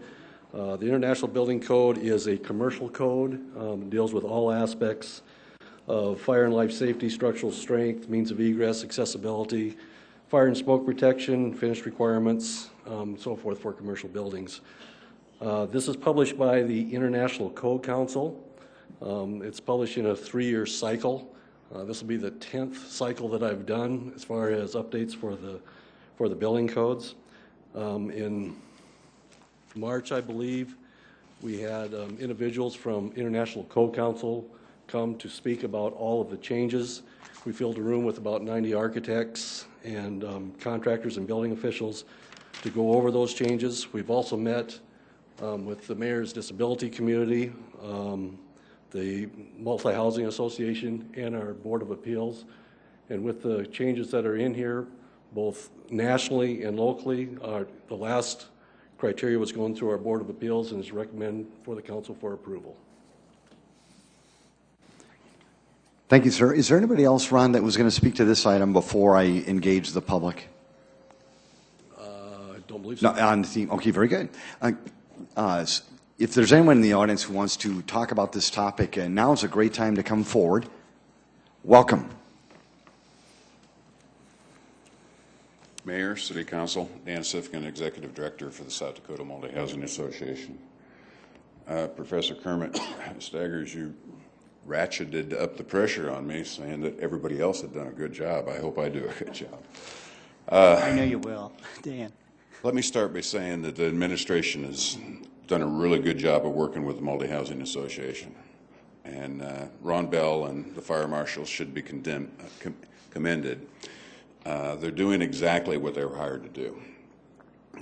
Although we disagree on the sprinkling of 16 units or less, we do agree with the decision of coming to the City Council and that it should not be an administrative decision. In the past, we've prevailed with the city administration, but every 3 years we have the same argument, if you would.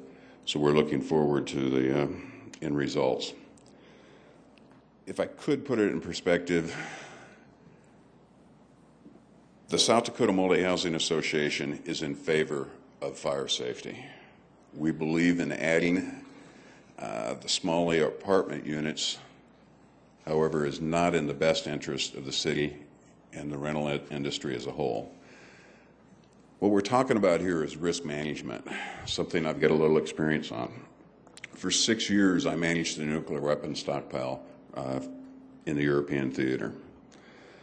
I found myself stamping records on weapons that were put in place when I was in 2nd grade. Yet every year we added thousands of more to the European stockpile.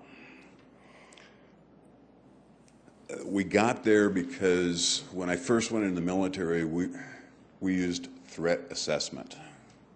And then in the 80s, we adopted what Toyota came up with, and that's risk assessment, risk management. I used that tool to bring some sanity to the system. And my argument was to recognize the deterrent effect that kept adding them to the stockpile. Yet I highlighted the cost, the annual cost to the Treasury. It led to George Bush Sr. withdrawing all ground-launched nuclear weapons from outside of colonists. Because at some point, risk reduction becomes self-defeating. The state of South Dakota has taken away the decision of sprinkling row housing and single-family housing from local governments for that very reason. They recognized that the additional cost would make home ownership impossible for some. It makes no sense if those at the bottom of our economic scale cannot afford to live in our housing. In my estimation, there's never a good time to make housing less affordable, but I can tell you this is certainly not the time. Sioux Falls is headed for a housing crisis. The inventory of available housing is at an all-time low, regardless of whether you're talking about rental housing or listings for housings for sale.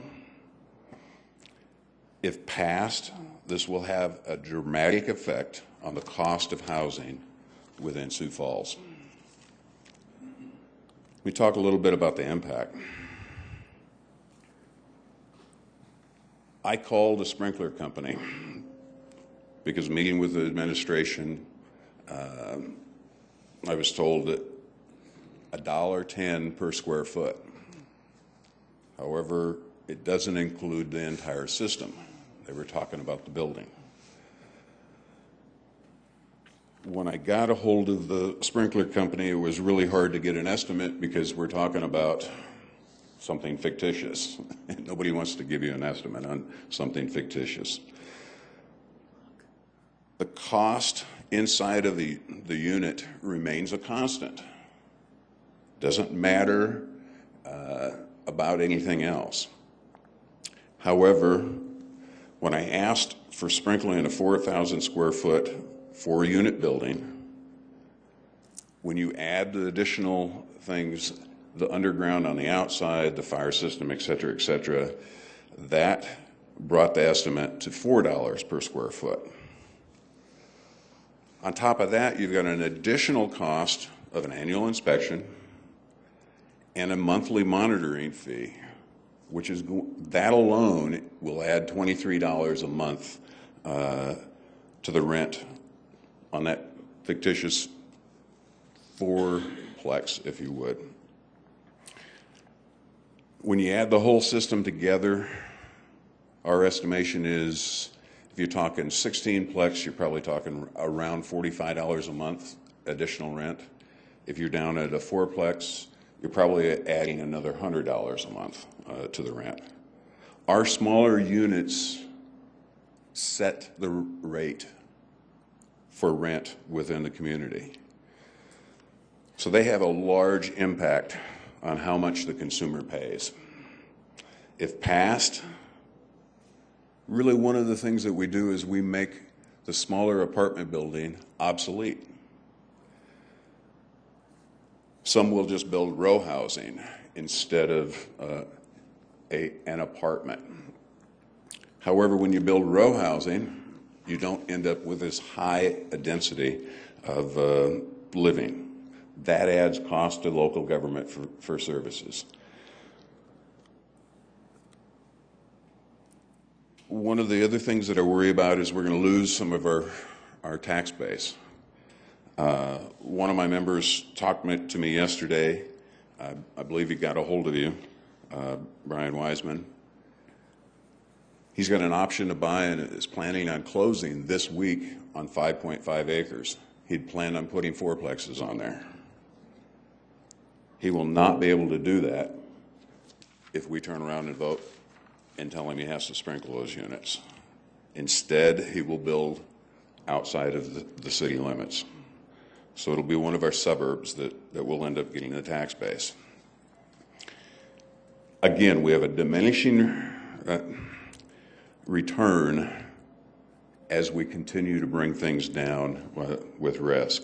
And if we look at our community, we've got a track record. The greatest risk is in the single-family homes and very few deaths in apartments. One death is too many, I agree. But as a government, we can only do so much. When we build, our codes tells us that we have to have a 1-hour firewall. I'm not a technical expert when it comes to building. I've got Mr. Fitz, Rod Fitz here, in case you have questions along that line. But it's the smoke detector that saves lives. It's not the sprinkler system.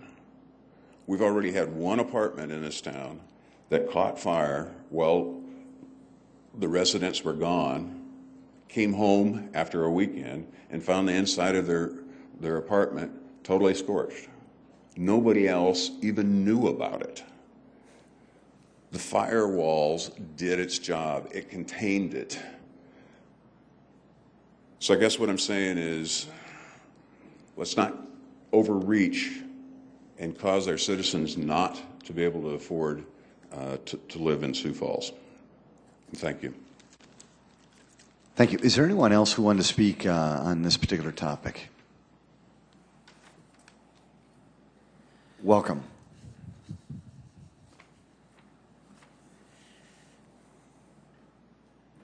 Hi, my name's Brian Wiseman. I have built some of these building fourplexes in town, quite a few of them there, and there's been hundreds of buildings gone up in this town in the last 6 years, condominiums mostly. During the recession here and everything, since sales slows down, there's been a few of these condominiums turned into apartment buildings. I'm one of them.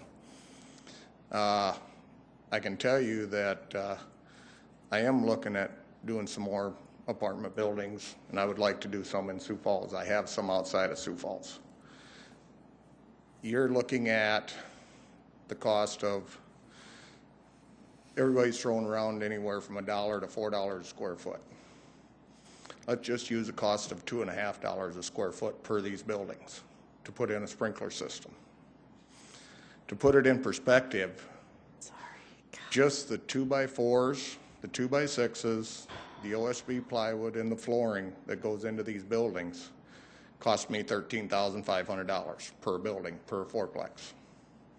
you're talking at $2.50 a square foot on a 5,000 square foot building, you're talking $12,500 to $13,000. It does affect the cost of a building. It does affect the cost of financing a building. And the way Dan was talking about the way we build these buildings in town, with the firewalls that we put in, with the Type X fire sheetrock that we use, the City of Sioux Falls has very good code enforcement on this. You can build a building, you can set a fire in the living room floor in there, the neighbors won't even know that it's going on. That fire can extinguish itself because of the way we build these buildings nowadays. I've had it happen to me personally on my own personal shop up on North Cliff. I think it was in 03 or 04. I had my buildings built with this Type X sheetrock. We had a fire start in the building overnight. I got a call from the fire department. I went up there and they were standing outside. I said, well, the fire must not have been too bad. Building was still standing. They said, well, yeah, but the fire was contained on inside the building. Opened it up, the whole inside of the building. The light bulb that was on the wall was actually melted down, is how hot that fire was. And that sheetrock held that fire inside that building. Adding the extra cost of putting fire sprinklers on a building is something that affordable housing, and with the rents that we have in this town and the employment that we have going on around this city right now is just booming. Employees moving into town. We're having a hard time finding employees. If we have to start building a building and charging more for rent, more for housing, what's that going to do to the employee base that we have in this town? Thank you. Brian, thank you as well. Appreciate it. Is there anyone else who wanted to speak against this proposal tonight? Come on forward. Hi, good evening. My name is Rodney Fetz, and I live at 4908 South Kalen Place, and I'm an apartment owner and also just part of the South Dakota multi-housing. But I would just want to mention and reiterate a couple of things is, you know, one of the things I think we have to look at in this issue is, you know, fire safety. And I think when we look at it, and I think that the fire department can state their own statistics, there's been just, you know, very few, like 2 or something, I can't remember the exact number that Dean showed us here not too long ago, of deaths that happened in a multifamily unit, and you know, almost 16 in a period of time in single-family homes. And the reason for that is really simple: is one, smoke detectors save lives, and we as apartment managers test our smoke detectors, are looking for them and making sure they're operational. Secondly, in a multifamily unit, you have several people around you all the time, so people warn each other of what's going on, and that's, you know, I think that leads to a greater safety issue actually than anything else. Sprinkler systems really do nothing more, it's not really a life safety issue, more than just reduces damage within the building. And then you have to look at that cost. Just to give you a little bit of economics, for every dollar, if you will, that you invest or that you buy a property for, you know, in our business, you have to have about a 1.25% to 1.5% per month in additional rent. So if you are looking at, for instance, if you spend $100,000 for a unit, you have to have about $1,000 or $1,200 to $1,500 a month rent to get that. So all of a sudden, when you're looking at adding $15,000 to $18,000 in a fourplex, that equates out to just $60 a month. And we talk about affordable housing all the time. That's a big issue. And we're really looking at some of this we have to look at and say, hey, you know, how much are we going to push rents up and make them less affordable for the people that are there? I think it's a great point that we can actually eliminate a certain segment of housing here just because it becomes unaffordable to the people. So that's all I have to say. Thank you. Ronnie, thank you very much for your testimony. Appreciate it. Anybody else want to speak? Welcome. Alan Olson from Sioux Falls. I talked to some people from Pennsylvania and some other states out east, they don't have trouble with snow. What they'd use, the hot sidewalks are high heated. They melt their snow and ice, and they don't even have to shovel. How much would those contractors pay for that, for sidewalk and for your parkways, for your parking your car in those parking lots? How much would they cost to put one of those equipment in here in South Dakota? Can you ask one of those contractors, please? Mr. Olson, thank you. Is there anybody else who wanted to speak on this particular item? Very good. Thank you very much. Ron, did you have another comment? Thank you, Ron Bell with Building Services.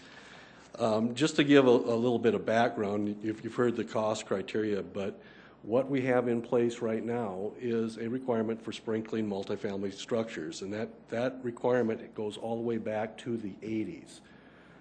In the 80s, there's a requirement that any building that is 3 stories or more and more than 16 units was required to be sprinklered. In the 90s, amendment was made at the local level to change that from not 3 stories but 3 levels and more than 16 units. In 2000, that was the first time that there was an international code that was out in the country, and that major code change simply required all transient occupancies, which are hotels, motels, and all non-transient residential occupancies to be sprinklered. And what was in the 2000 code was any Group R, any residential occupancy, not including 1- and 2-family dwellings or townhomes, because that's regulated by the residential code, but 3 units or more are required to be sprinklered. We did a local amendment in 2000, 2003, 2006, 2009. So we're dealing with 4 code change cycles where we have had a lesser requirement for life safety as it relates to the life safety that a fire suppression system will give you in a residential occupancy. What has happened in the meantime is these codes are adopted in all 50 states and abroad also, and the vast majority of those cities do require sprinklers in apartments, multifamily structures. So just keep in mind that if we maintain this level, we are going to have a much lesser requirement for life safety that sprinklers will give you. To give you an example, I just went back 3 years, and we built 960 dwelling units, multifamily dwelling units in the last 3 years, and 51% or 491 of those are sprinklered. 469 or 49% are not sprinklered. So it's not, don't get the impression that we're not sprinkling multifamily structures. We are, but it's 3 stories and 16 units. As I said, townhouses and single-family dwellings are not even in the picture here. We're talking about the life safety that a fire extinguishing system will give you in multifamily structures. As far as South Dakota, Rapid City, Pierre, Huron, Spearfish have adopted the code based on the national standard.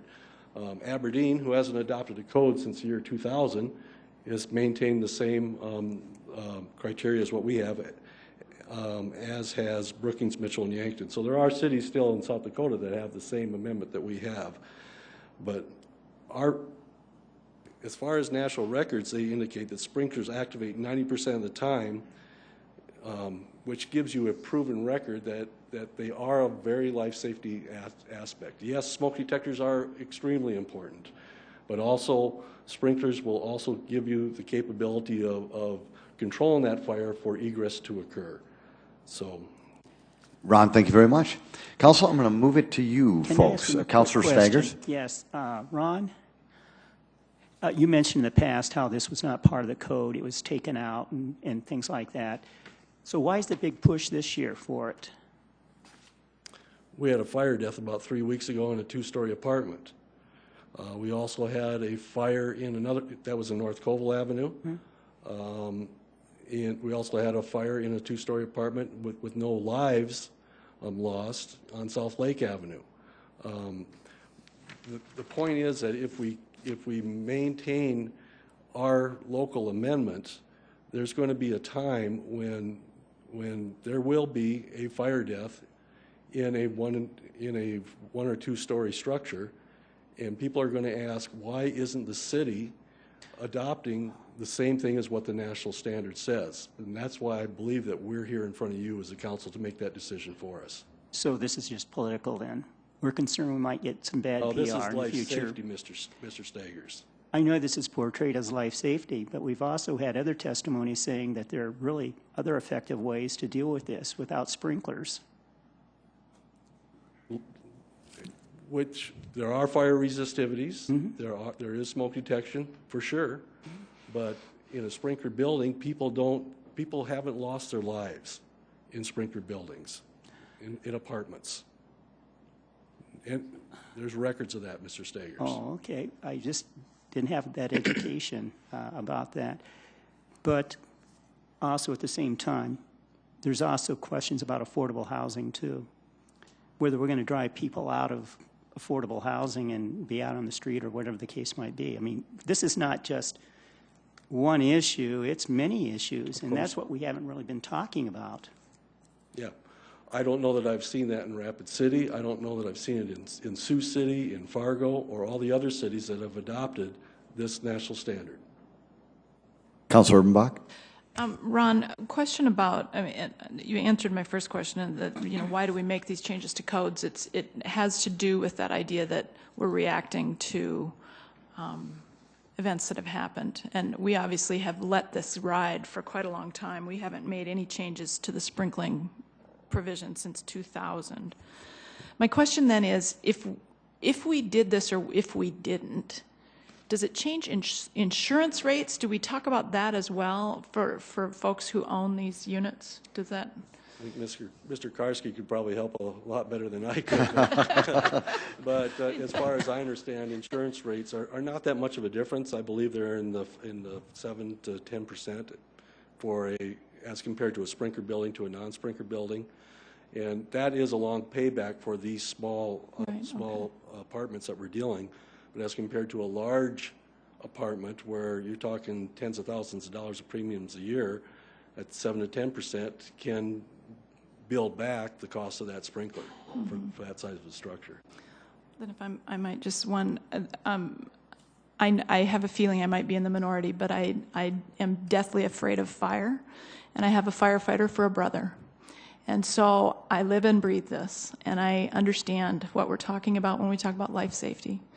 And to me, whether you live in affordable housing, whatever that definition is for you, you deserve to live in a safe home where you're less likely to die in a fire. No one has died in a sprinkled building. That's very important to me, and that's how I'll be voting tonight. Councilor Jamieson. Ron, did I hear you say you'd been through 10 cycles of these? This will be my 10th, yes. Well, first off, thank you for hanging in there for us. And, you're a wealth of knowledge, and I think we're a better city because of that. On the number of units, 16 down to 4, that's quite a jump. And would you find it reasonable that developers have been building smaller units to avoid, lesser counts, so a 14-plex or a 12-plex, 10-plex, whatever the numbers might be, in order to get away from the sprinkler system? Well, again, it's the 3 levels and the more than 16 units. You can build a 2-story apartment up to 16 units, put a 2-hour firewall, and build another 16 units. Put a firewall and keep on building those 16 units. So a very easy solution or a trade-off within the codes that allows you to install the firewalls when you're only 2 levels in height. But is there a trend with the price of land and the market that people are looking for, a 3-story apartment building? Are they wanting 2? Is there a trend that is being driven by the private sector? The only trend that I saw was the 3 years of recession where it was difficult to get financing for larger facilities. As a matter of fact, again, my numbers only went back to to 2010, which was at the end of the recession pretty much in this town. And there was one building that was 15 units that was 3 stories and got sprinklered, but there was 185 units that were the 2-story criteria, the 8-plexes, the 6-plexes, and so forth, that did not get sprinkled. But I think that trend was more of the financing criteria that happened during the recession. Thank you, Ron. Councilor Sayers, I'm just going to check to see if anybody else wants, if you don't mind. Thank you. Team, anybody else? Councilor Enneman. If you could just tell us one more time, what this really means is that if you have a 4-plex, you'll need to sprinkle it. 3 units or more. At any height, you're going to need to sprinkle it. A 3-plex. A 3-plex. Well, but if it's a single-story structure, there's always the possibility, even a 1-story or 2-story structure, as long as they're vertical row houses, you can put firewalls in between there. Okay, the International Residential Code is different from the building code, and as long as you put in 2-hour walls between the units, you would not have to sprinkle. But if you have a building configuration where that doesn't work and you have 3 or more units, the requirement per national code is that those apartments are required to be protected by an automatic fire extinguishing system. Councilor Staggers. Yes. Ron, can you let us know how many cities in the country have a requirement for sprinkler systems in private homes? In private homes? Yes, private residential homes. I couldn't tell you how many cities have that, but I can... I mean, it's a safety issue. Excuse me? Well, a safety issue. Most people live in private homes, so if we really want to take care of people, then we would be thinking about putting sprinkler systems in private homes. That's not on the table. Not yet, but it follows very logically from what you're saying. You want to save lives, right? And there are more people that die in homes than apartments. That is not on the table. In 2009, when the National Model Code did require sprinklers in 1- and 2-family dwellings in the IRC, there wasn't a building official in this state that was going to require sprinkling in houses based on the fact of affordability. And nevertheless, the Home Builders Association went to the state to take away our authority to do something that we never intended to do. I'm just saying the future. That's all I'm saying, because we do have this in some parts of the country, and there are certain parts of the country that have adopted the International Residential Code and have required sprinkling in houses. That's true. Mm-hmm. Thank you, Councilor Jameson. Thank you. I think we could move this discussion on and move it for approval and have further discussion, so I would make a motion to approve. Thank you, Councilor Jameson. I appreciate that. Second, Erpenbach. Thank you, Councilor Erpenbach. There has been a motion to approve. It has been seconded. Councilor Jameson. If I could, and Ron, maybe stay close, but the 16 down to 4, 3 cycles since 2000 was when they first asked to go down to the 4, and we've denied it for 3 cycles. Perhaps we need to move a little. I'm not excited about moving down to 4 based on some of the challenges that I've heard about, but I think maybe a little movement, and it seems like we're maybe what I'm sensing from others I've talked to about this, that staying closer to 16 is probably what we would rather do than move to 4. But so for just council discussion, if I could, if we were to change and make an amendment to move it to 14 instead of to the 4, how would you guys feel about it? Are you moving that? Councilor Karski. Kind of to address that, if I could, with you, Greg. Just discussing it. I look at the bigger apartment complexes, and most people move into those because of the amenities, swimming pools, saunas, meeting rooms, party rooms, etc. And typically the cost of rent isn't a big factor. Most people, from my experience, will live in the smaller family or the smaller units because of cost, and they don't have the ability or they don't care to pay for pools, meeting rooms, saunas, etc. And, we talk about the cost for single family making it prohibitive to have it in a single family. Even in a 3 or 4 family, you're not dividing it out that much. And my own personal take is I'd prefer to keep it at 16. Councilor Anderson, Jr. Ron, question. As you stated that we've had 4 opportunities to upgrade the international fire codes, has actually the sprinkler section been brought forward, or was that actually not brought forward with the fire code because of discussions with multiple housing and others? In previous years, since 2000. In 2000, it was a major change. And we felt that, again, based on that major change, sometimes things get into the code and the next code change cycle, they come back. So with 2003, we administratively made the decision to maintain the same sprinkler requirement. 2006, we were finding that more cities were eliminating the old legacy code requirement and starting to require it. But in 2009 is when the sprinkler requirements got into the IRC in residential construction. And in 2009, we brought it in front of a committee with the council, and what came out of that was a recommendation to not pass, but I was directed by the administration at that time to hold it at the 16 units. So now we're at 4 code change cycles with the rest of the country sprinkling apartments, and this is why it's being brought to you at this time. Okay, thank you. Councilor Anderson, Jr. Mayor, I'd like to make an amendment. Sure.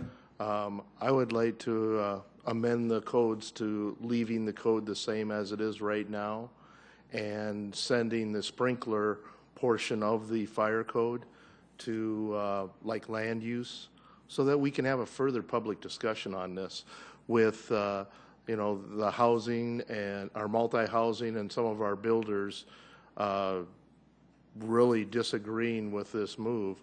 I think it would be a good time to have a public discussion on how our city wants to move forward with this. Councilor Anderson, Jr., if I could just ask for your help. So you would like to approve the existing code and then take the one specific portion about the sprinkler and have that separate and distinct and have that discussed in a committee?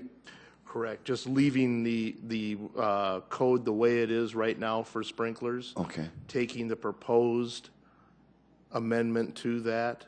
Okay. And moving that to like land use for discussion. Councilor Anderson, Jr., thank you. Before I ask for a second, just because, again, Councilor Jameson, I think, hit it on, we've got a gentleman here who's got 30 years of experience. Is that make sense? Yes. Thank you. Would anybody want to second that? Councilor Urbanbach is seconded. Second, now then friendly discussion. Friendly change, okay. if I could, not land use, public service. That's fine. Okay. Councilman Rolfing and I had discussed it, and I think that's either what he's one saying too, either way. So, either but one would be fine. If I could, as chair, say public service, that would be my preference, up to council. So there has been a motion. It has been seconded. Now there's an amendment to the motion. It has been seconded, and it makes sense, which is good. Which is good. Now, any discussion on this particular topic? Well, yes, Councilor Anderson, Jr. Just quickly, Mayor, I am all for safety within multi-housing, single-family housing, and since Mr. Lanier became the fire marshal, Dean and I have worked on several different issues, and I think that these building and fire codes are necessary improvements that need to happen as our community grows, but we do have to monitor them. They are done, there are international codes, and we need to make sure that we amend those so that they fit for Sioux Falls too. Very good. Very good. Well, very good. Let's have a roll call vote, please. All right, and this on the amendment. On the amendment. This correct. is the amendment of Councilor Anderson Jr., and that was seconded by Councilor Urbanbach. All right, council members Erpenbach. Yes. Jameson. Yes. Karski. Yes. Rolfing. Yes. Staggers. Yes. Aguilar. Yes. Anderson. Yes. Entenmann. Yes. The amendment is passed 8-0. Any further discussion? Councilor Urbanbach? Just want to clarify. This motion then now says we adopt the presentation as Mr. Bell has presented it in the first and second reading, minus the sprinkler piece for multi-housing, which will go to land use, or to Public Service Committee. It stays at 16. Is that correct? And Councilor Urbanbach, again, I'm going to go to Mr. Bell. Does that make sense? Yeah. It does.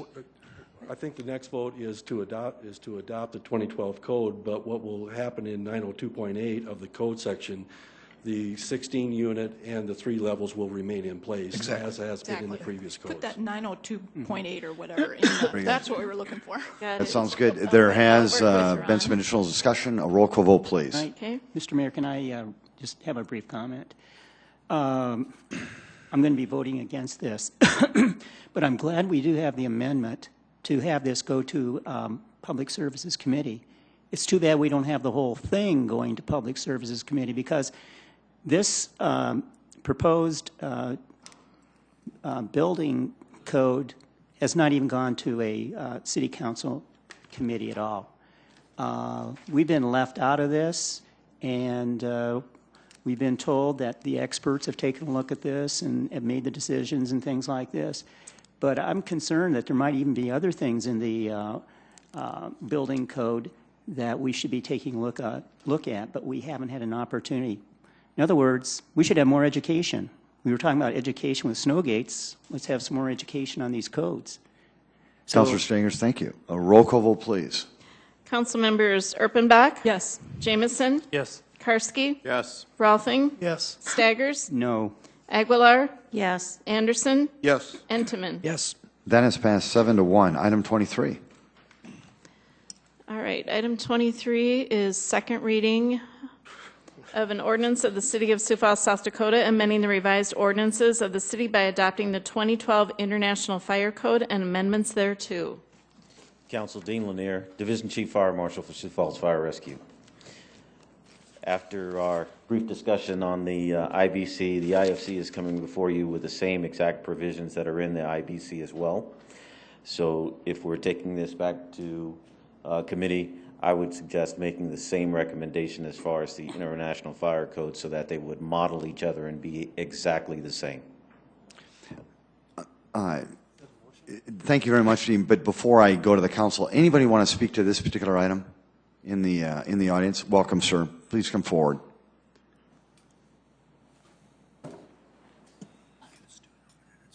Thank you, Mr. Mayor and Council. My name is Kevin Wilson.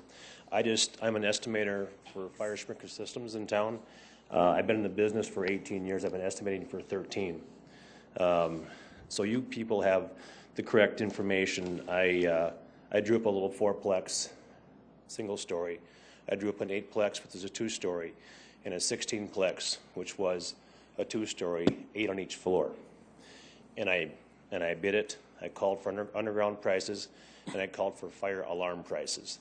And in our business, that's the three elements. Underground brings it to me. I put the system in, electrician and the fire alarm, they finish it off. And then you have the annual inspection.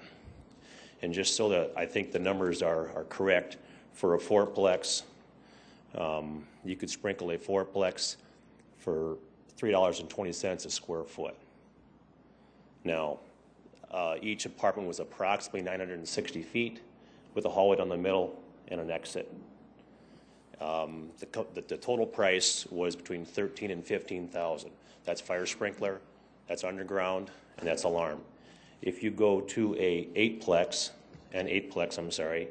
the price goes down to $2.30 a foot. It drops dramatically. And you could do the same thing, underground, fire sprinkler, fire alarm, for under $19,000. If you go to a 16-plex, the price goes to $1.85 a square foot. And you would sprinkle it, underground it, and have fire alarm for less than $30,000. Kevin, thank you very much. Thanks for sticking around and giving us that information. We appreciate it. You're welcome. Thank you. You're welcome. Anybody else want to speak to this item before I turn it over to the council? Welcome, sir. Hello. Eric Kritzmeyer. Eric, just come forward, please. Thank you. We're going to get you a microphone if you don't mind. Thanks, Eric. I've been designing sprinklers for the past 15 years, so I know a lot about them, how they work, what good they do. I actually sprinkled my own house in Sioux Falls here. It wasn't mandated to do it, but I know it's a life safety issue, especially for someone that's got a disability, older people in the community, for egress. And there's a lot of misconceptions when it comes to fire sprinklers. You know, you see in the movies, one head goes off, they all go off. Not true.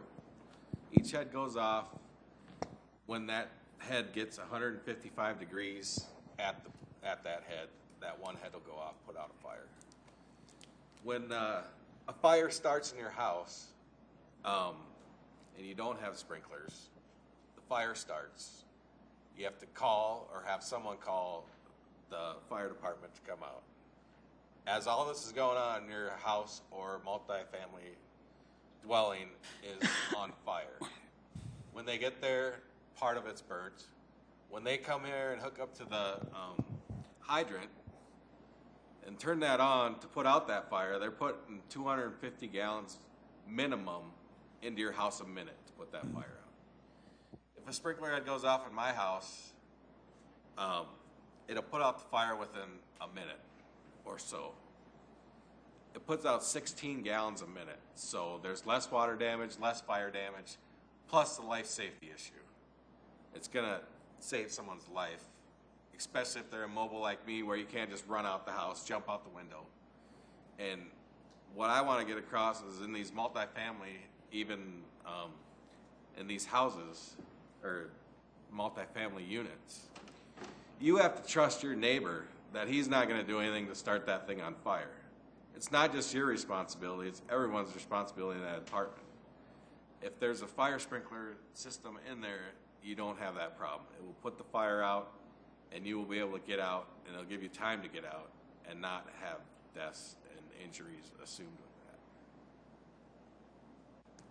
that. Eric, thank you. I just want to say I'm a big proponent of it. I know I'm in the industry, so I have a little skin in the game, but as a life safety issue, especially someone that's disabled or elderly people, it is a positive thing to have this put in your multifamily. Thank you very much for your testimony. Thank you.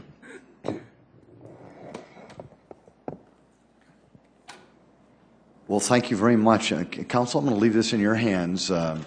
It sounds like from Mr. Lanier that he is recommending that we, or that you folks, sorry, that the council adopt something similar to what was just discussed with Ron Bell.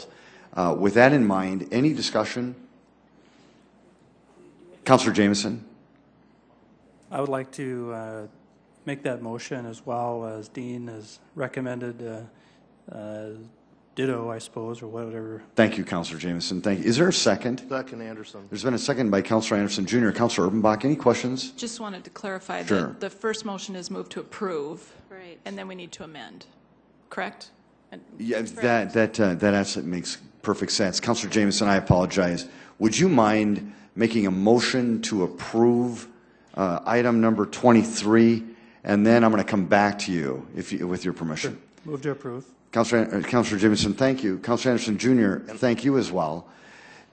Now, discussion. Councilor Jameson. I'd like to amend item number 23 to reflect what Fire Chief is, Fire Marshal has recommended. Councilor Jameson, thank you. Councilor Anderson Jr., would you mind seconding that? He has. Second that. Discussion. Councilor Staggers. Yeah, once again, this is a fire code that has not gone before a city council committee, and we've got to make sure in the future that we have the city council committee system being utilized instead of all of a sudden just coming before the council. So since I don't have enough information on this code, I'm going to vote against it.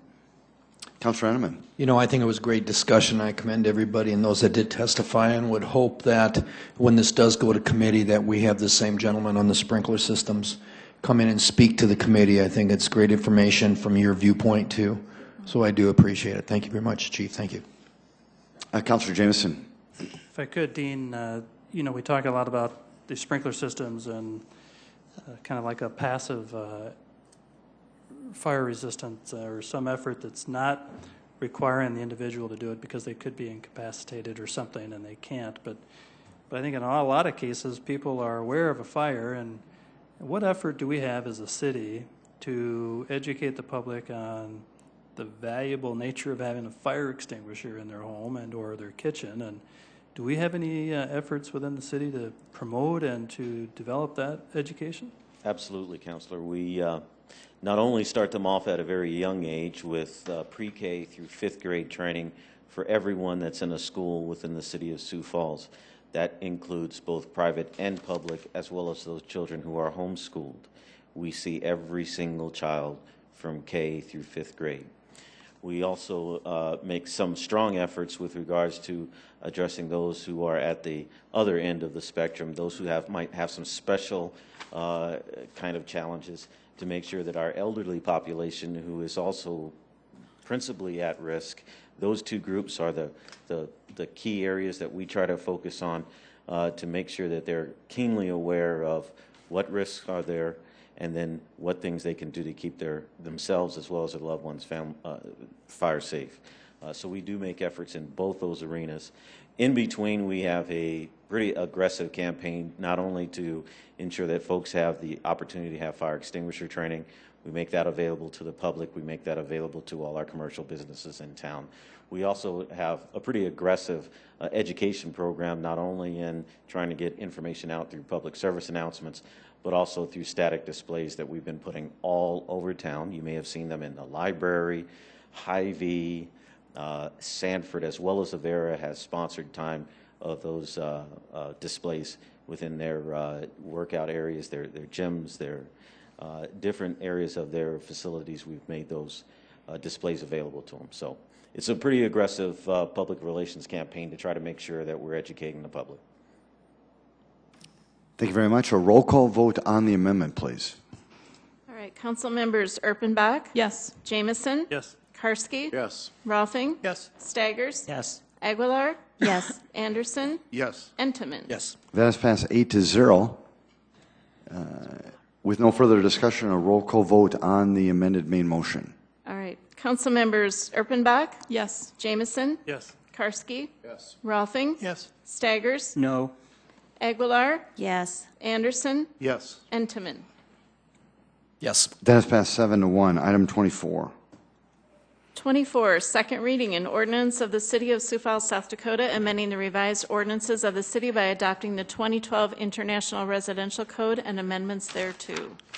Thank you, Ron Bell, Building Services. This is a proposal to adopt the 2012 International Residential Code, again published by the International Code Council.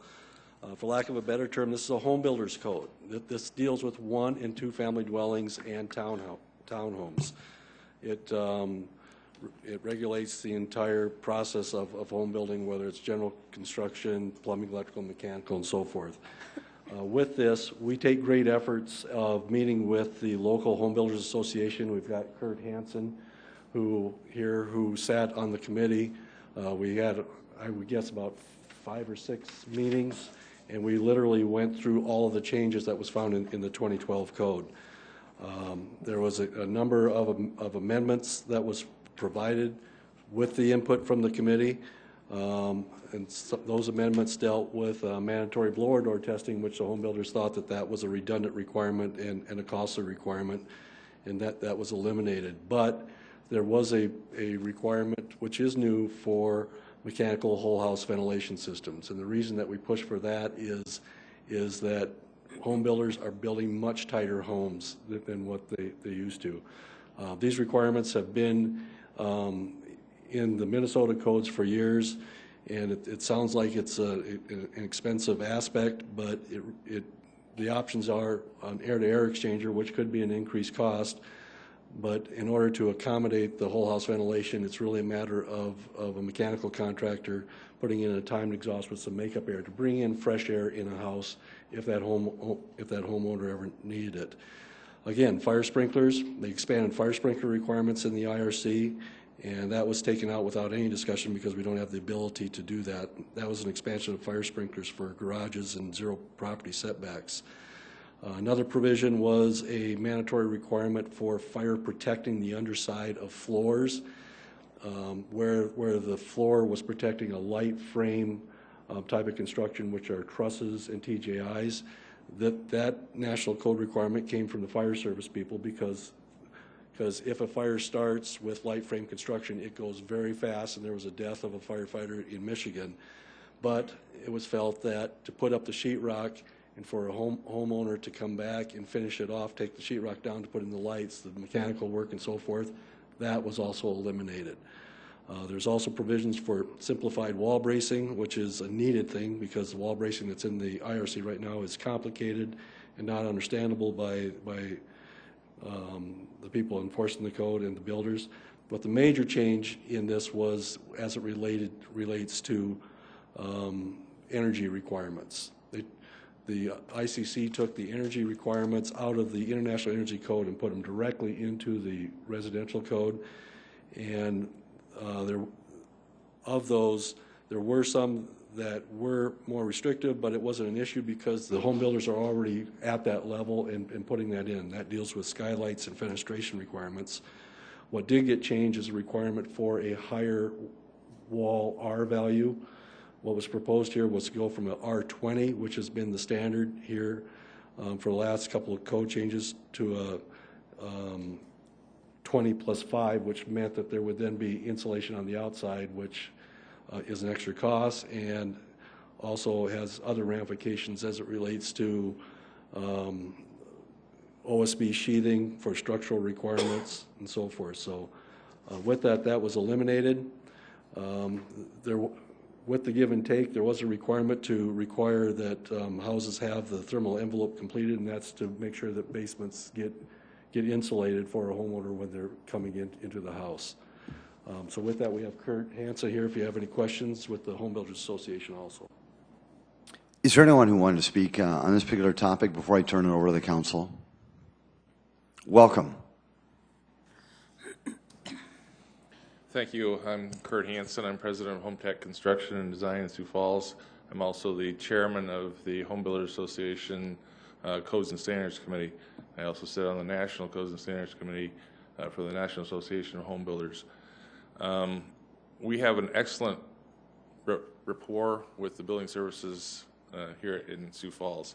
We've been fortunate that Ron has always come to us and worked with us on all these updates, and we've gone through line by line with him over the years to make sure that the Sioux Falls building industry is well represented in the codes that we have, and that we are not making homes so unaffordable that we force people to continue living in substandard housing. And that is one of our major objectives in the home building industry, is to make sure that we have safe, efficient, and affordable homes. So with that, we have gone through the code with Ron at length. There is give and take. Some things we would have liked to not put in because of affordability issues, but we think that the things that we did concede on were up-and-coming ideas that a lot of our better builders are already putting into their homes, and it was a matter of they would be coming along anyway, so it was a good thing to have in the code. I'd be glad to entertain any of your questions. Kurt, thanks so much for the testimony. That was really good. Thank you. Folks, anybody else before I turn it over to the council? Very good. Councilor Staggers. Yeah. One of the important issues is how much do these codes cost on the housing industry? Like this one here, do you have any good numbers of how much additional cost is going to be imposed? That's very hard to come up with a specific number because we have a variety of, I would say, qualities of building in the industry, and a lot of the things that we're bringing in as new requirements, our better builders are already putting in as standard features. So for those types of builders, it's not going to have a negative impact at all because they've already been including it. So it's very hard to say that this is going to cost an extra $100. Well, it depends on which builder you're talking about. Yeah, but I mean, if you're talking about low-income housing, I mean, this is going to impact that. It's not going to become so low-income housing. It's going to become more expensive housing. And that's why we were very adamant about talking about the energy efficiency chapter and Ron was very accommodating to us because a lot of the features that would have been included in that were very onerous, especially on the entry-level housing as we're talking about, and we were able to come to a consensus that we would not bring those forward. So I think that the other features that we did bring forward were things that we found would also have a fairly economical option in the entry-level homes, so that we're not looking at something very onerous. I would say that we're less than $500 or $600 for the entry-level homes for the types of things that are coming forward. Councilor Karski. First of all, I want to thank Ron Bell for showing us how truly boring building codes can be. I'm sorry. And to thank Kurt for taking the time to sit down with our building people and the Home Builders Association and make sure that we do have sensible codes. And you guys are in the business to build and sell homes, so I know you don't want to drive the price of these homes up. And based on that, I would make a motion to approve this. Second. Councilor Karski's made a motion to approve this item, is seconded by Councilor Entenmann. Any further discussion? A roll call vote, please. Council members Erpenbach? Yes. Jamison? Yes. Karski? Yes. Rolfing? Yes. Staggers? No. Aguilar? Yes. Anderson? Yes. Entenmann? Yes. That is passed 7-1. Item 25.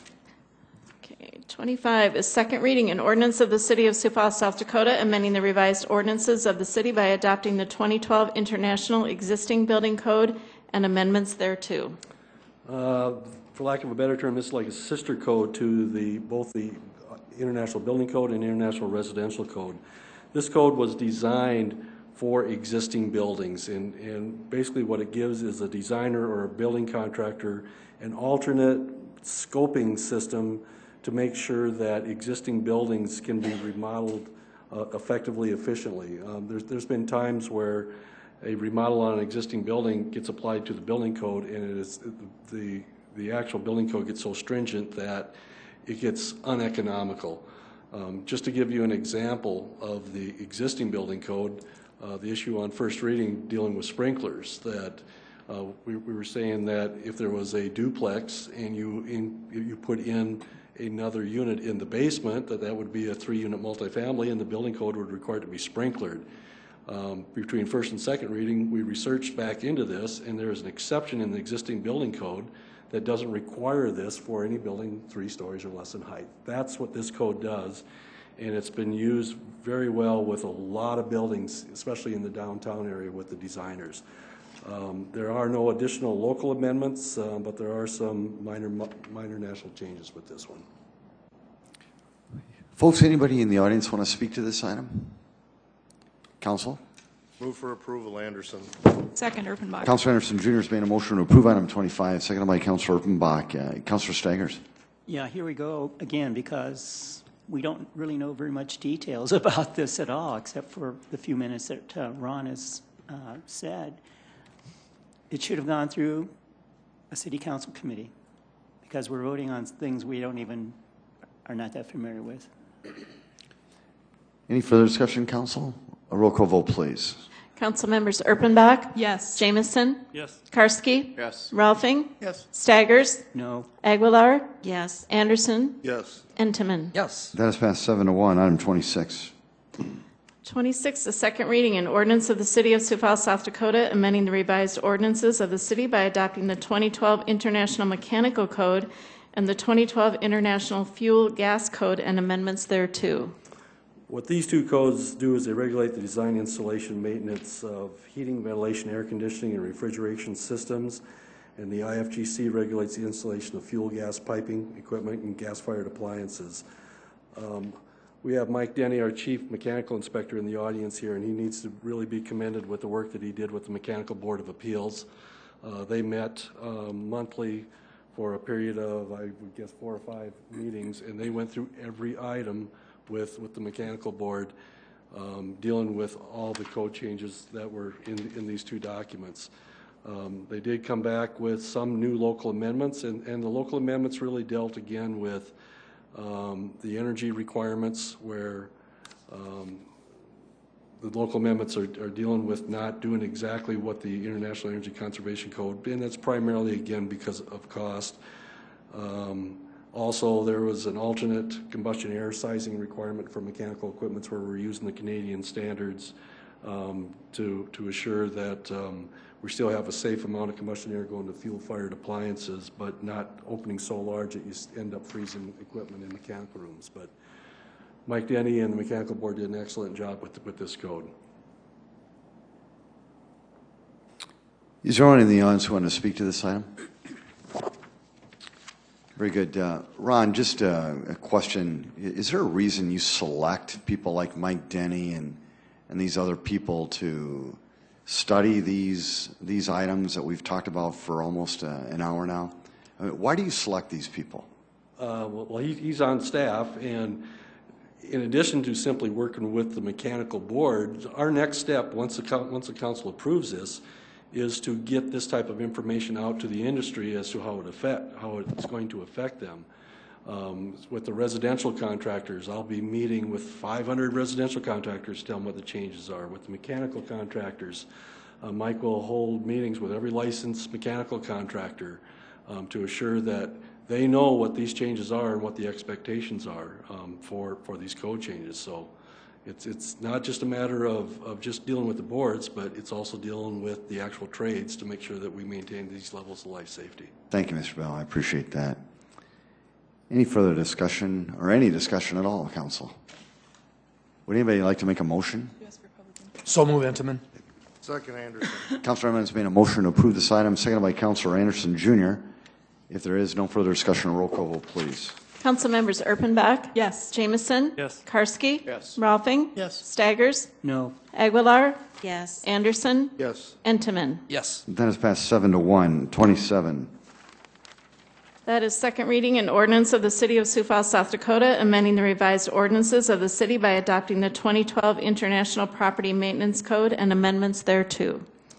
Whereas all the Ron Bell Building Services, whereas all the previous codes were dealing with new construction, remodels, renovation, this is the one code that deals with maintenance of existing buildings. This is the code that our property maintenance inspectors deal with on a complaint basis to make sure that not only housing but even commercial buildings are at a minimum level of life safety, very minimum level of life safety. With this, there was a number of changes. We reviewed this through the South Dakota Multi-Housing Association, I believe 2 times, and also with our Property Maintenance Board of Appeals, which recommend approval. If any issue that really came to mind was a request from the South Dakota Multi-Housing Association to deal with an issue of overcrowding. Previously, there was there was a subjective requirement in the previous code that left it up to the discretion of the property maintenance inspector to determine if a structure is overcrowded or not. That was so subjective that we simply eliminated it. Instead, what we did is dealt with the Multi-Housing Association to determine a square foot per occupant, specifically in the bedroom, to assure that you're not dealing with a large amount of people that could create their own types of hazards. And there was also requests on the multi-housing that they could use this to police their own as far as numbers of people that they're renting to. So with that, the Property Maintenance Board requested approval through the council. Thank you, Ron. Would anybody like to discuss this item? Anybody in the audience? Welcome.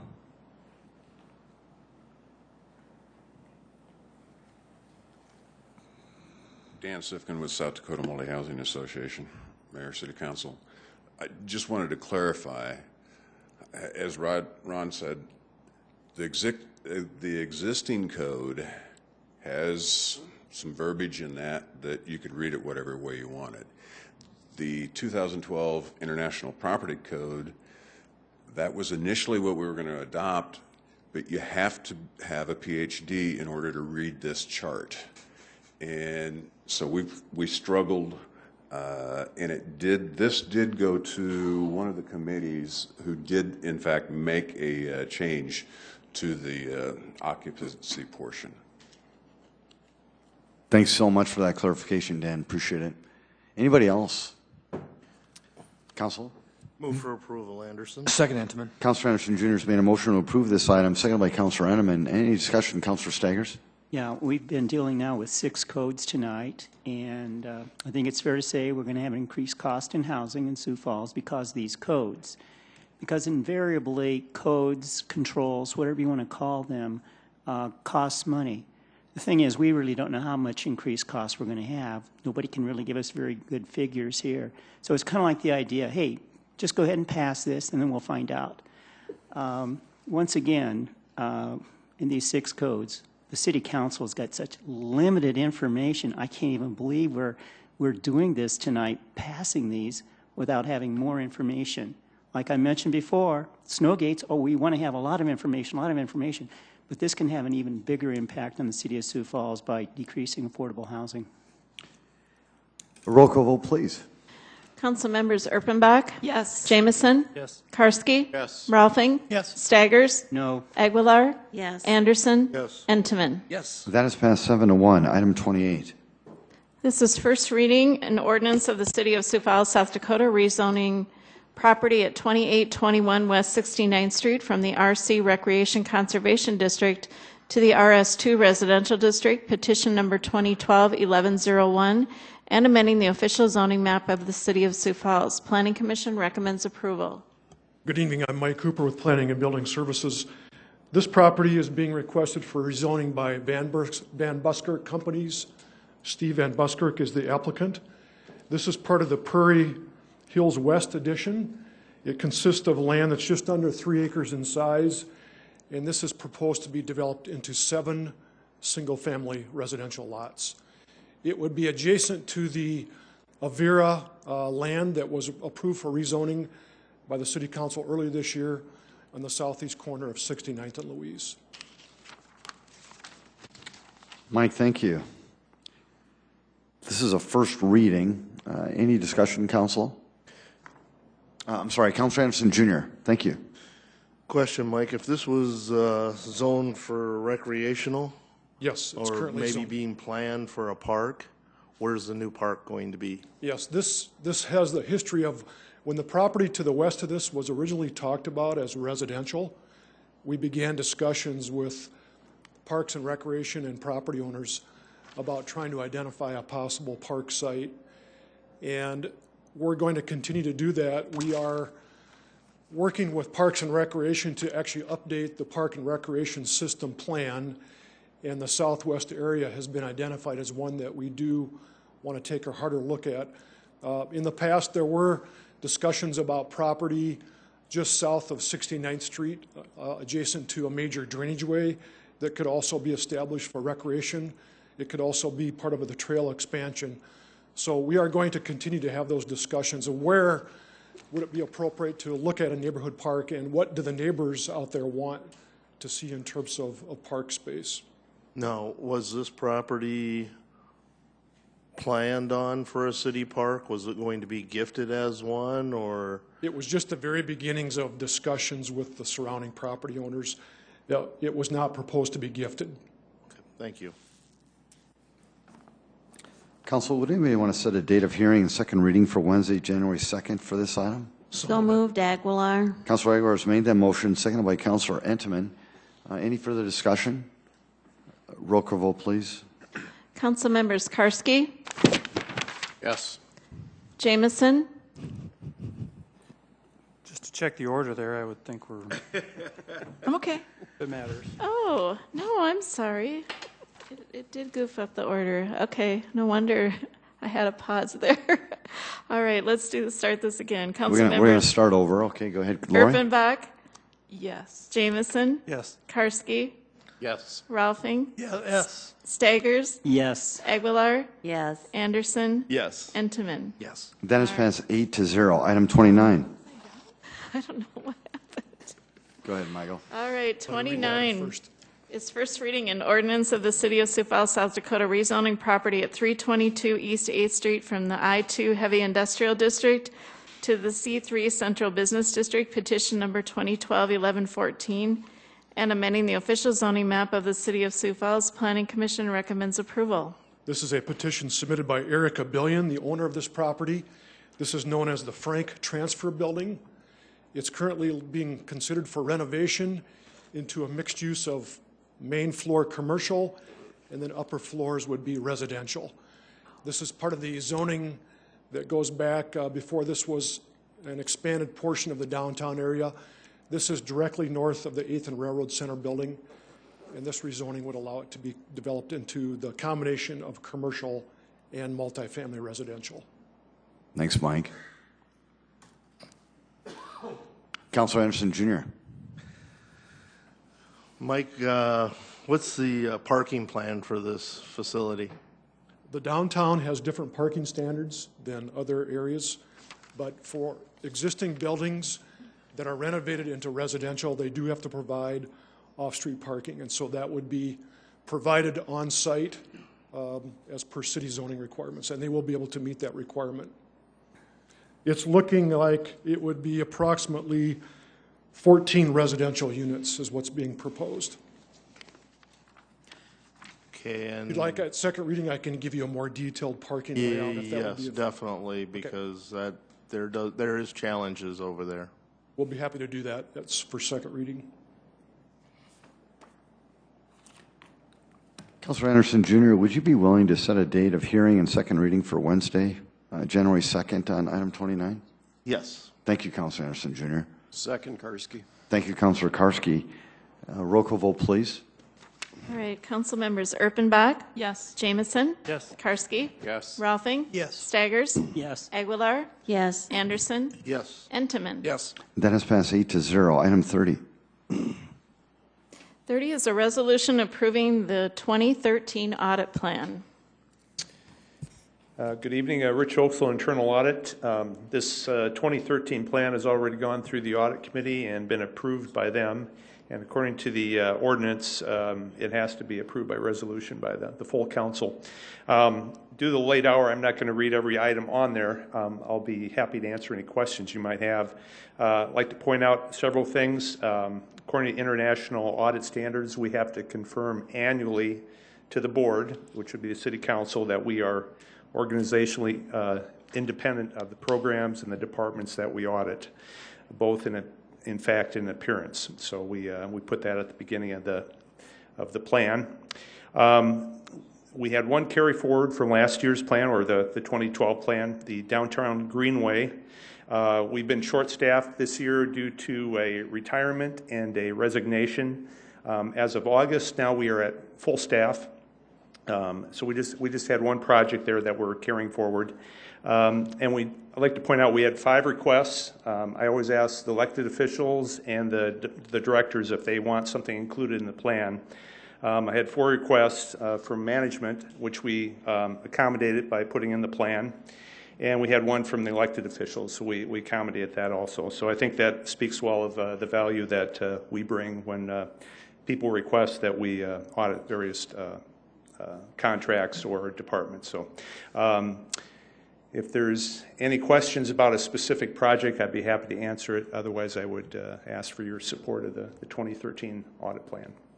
Rich, very good. Thank you. Councilor Jamison? If I could add a comment, just so the rest of the council is aware that for sure that if there's an item that you would like to see audited, you have that authority and ability, and there is time in the plan to allow for that to occur. So don't feel like this is a limited list. We can always add to it. Move for approval, Anderson. Second, Rolfing. Councilor Anderson Jr. has made a motion to approve item 30, seconded by Councilor Rolfing. Roll call vote, please. Council members Erpenbach. Yes. Jamison. Yes. Karski. Yes. Rolfing. Yes. Staggers. Yes. Aguilar. Anderson. Yes. Entenmann. Yes. That has passed 8-0. Item 32. All right, item 32 is a resolution including certain contiguous territory within the corporate limits of the City of Sioux Falls, South Dakota. And this is annexation number 2012-1118, Sundowner Avenue between 69th Street and 85th Street. This is a request for annexation submitted by East River Electric. This property is just over 6 acres in size. The parcel is located on the west side of Sundowner Avenue, midpoint between 69th and 85th Streets. As the council may recall, earlier this year, there was a proposal east of Sundowner and north of 85th Street that was reviewed by a joint meeting of the City Council and Lincoln County Commission, also for a proposed substation. And that was opposed by surrounding neighbors, and that was subsequently denied by a split vote. Since that time, East River has been looking at other options, and this is a site that they believe will serve their future growth needs. This property, although on the edge of our current city limits, is part of our 2035 growth area, which will eventually extend west to T. Ellis Road and all the way south to 85th Street. So this will provide for future growth not only for southwest Sioux Falls, but also for areas within the Lincoln County adjacent to this. Again, the annexation would be for the future development of a electrical substation, and as part of that development, we will be looking at landscape plans and other improvements that would be required as part of this proposed development. So staff is supporting this request for annexation. Thank you, Mike. Council, yes, Councilor Bach. Just one question on the map, if you could put that back up. The only place that it's currently contiguous with the city limits is the east border. Yes, the Sundowner Avenue right away.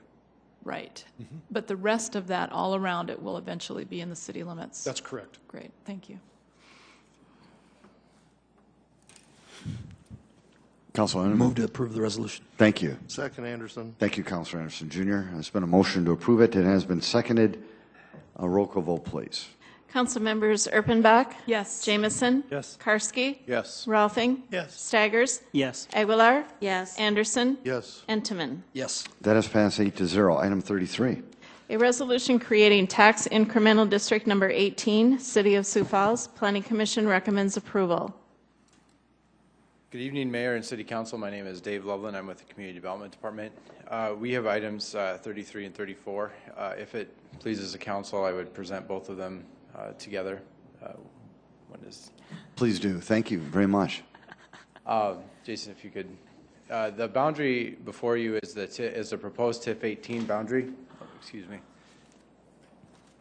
And what it represents is essentially the property on the west side of Phillips Avenue from 4th Street to 3rd Street right away. If you go on. The history of the site, as you probably are aware, is a former rail site. The city acquired the property in the early 2000s from the state. Portions of that property were part of the Phillips to the Falls project. As a result, the remainder of the land that wasn't needed for the right-of-way, the city issued an RFP for which is a request for proposals in 2007. The RFP, the proposal sought a mixed-use development, which was awarded to Lloyd Companies, and the subsequent proposal that was received was awarded to Lloyd Companies for their Uptown proposal. And in making award, the city supported the use of TIF in light of challenging development conditions on site, which included some environmental contamination. Simultaneous to that, TIF number 8 was created to support that development in the spring of 2007. Because of the statutory time frame on TIF development, and some of the improvements had not yet been completed, that TIF was dissolved in 2011. At the same time, under the same resolution that TIF was dissolved, TIF number 12 was created to assist with the development of the west portion of that old TIF number 8, with the likelihood that an additional TIF, which is this request, would come forward for the east portion of that property. And that the land sale that for the current proposal would be completed under the original terms of the RFP. So, this is just a map that shows the site conditions of that area. As you can see, the map on the left hand was previous to the cleanup for both the falls and then the Phillips Avenue right-of-way, and then the area that we're talking about. If you could go on. The proposal before you tonight would help enable construction of a 5-story building at 100,000 square feet with retail and commercial on the first floor and residential units above. Under state statute, the Planning Commission is given the authority to approve both the boundary and the plan. They did that on December 5th, 2012, and have recommended approval unanimously to the City Council. The TIF development plan, as we noted, is a mixed-use development. It's a contaminated and difficult to develop site. there's substantial environmental issues and infrastructure improvements that would be required, including drainage, which would help some area-wide drainage improvements as well, 3rd and 4th Street upgrades, and the expected participation fulfillment would be within 18 to 20 years. The financial projections for the TIF, the current assessed valuation is $0. There is no property tax revenue coming in off of this land right now. The total cost of the project as proposed would be just under $21 million. There's $4.1 million in eligible costs, project costs associated with this project, and the expected reimbursement would be approximately $3.8 million. The total incremental value is $4.1 million over an 18-year period based upon an assessed valuation of $9.3 million. As you know, incremental financing can offset excessive site costs. Proceeds will assist in this project with infrastructure improvements, which would include area-wide drainage, 3rd Street pedestrian improvements, and 4th Street right-of-way improvements. Environmental cleanup costs, soil remediation, and monitoring and treatment of dewatering issues would also be part of that, along with financing and legal costs. So, you know, the city supported reimbursement for costs related to 3rd and 4th Street improvements, drainage, and environmental remediation costs. Remedial efforts, to date were intended only to limit exposure to surface contaminants, and what's meant by that is that there has been some work done on the property, but that was simply to essentially halt any leakage of the contaminants that existed on site. So any development would still require substantial cleanup. And so, as I just said, additional costs for developing the property have long been anticipated. Considerations, allowable TIF expenses are financed upfront by the developer and owner and are reimbursed through TIF proceeds. Project and improvements meet the 2035 Comprehensive Plan and the 2015 Downtown Plan. The TIF plan has been drafted in compliance with state statute and reviewed by external legal and financial specialists. And the time frame is December 5th, went to the Planning Commission and received unanimous approval.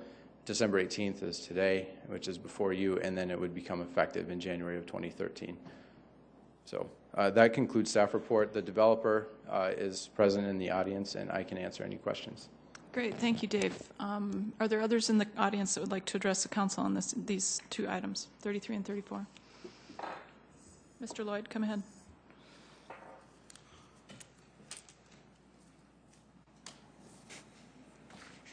Good evening. Craig Lloyd, Lloyd Companies, 101 South Reed, Sioux Falls, South Dakota. I'll be happy to answer whatever questions you have, many or short.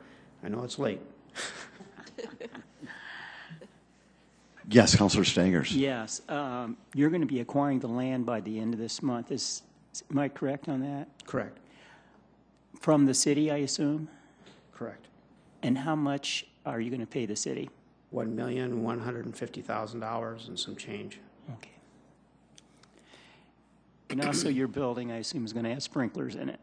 Yes. Okay. Councilor Karski. Mr. Lloyd, thanks for being here. No snow gate, so. Don't go there. Whenever I see a TIF, you know, the concern is always we're taking money from school district primarily, and I see 85 to 90 apartments. Are these, you know, give me an idea of who you see as your tenants in your apartments there. If we go by the tenants that we have already in the downtown area that we manage, our partner manages some down there.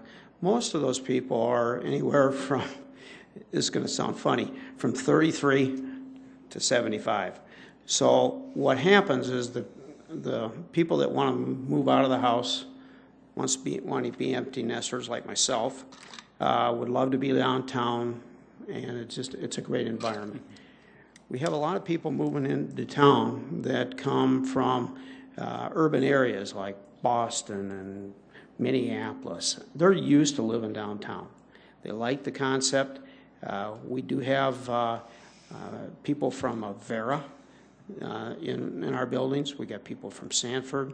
We got people from the VA that have moved into town to, you know, enjoy something that they just left from the community. So we got the young professionals and we've got the retired people. And the reason I ask that question is we're not adding, 1 or 200 kids to our school system No. with these types of tenants. Thank you. I think of all the units we have downtown, which is right around 250, and I think Norm and his group has got about 80. I don't know if you've got any. He's got 0. I have 0. Councilor Enneman? Craig, over the years, I kind of joked a little bit because I remember playing down there as a kid.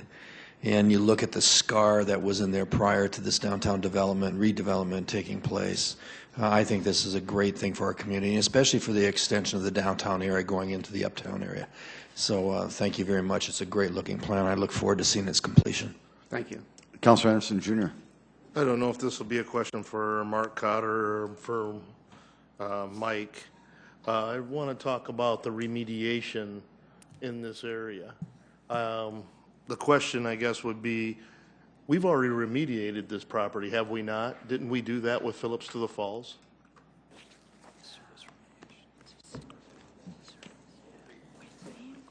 Dave?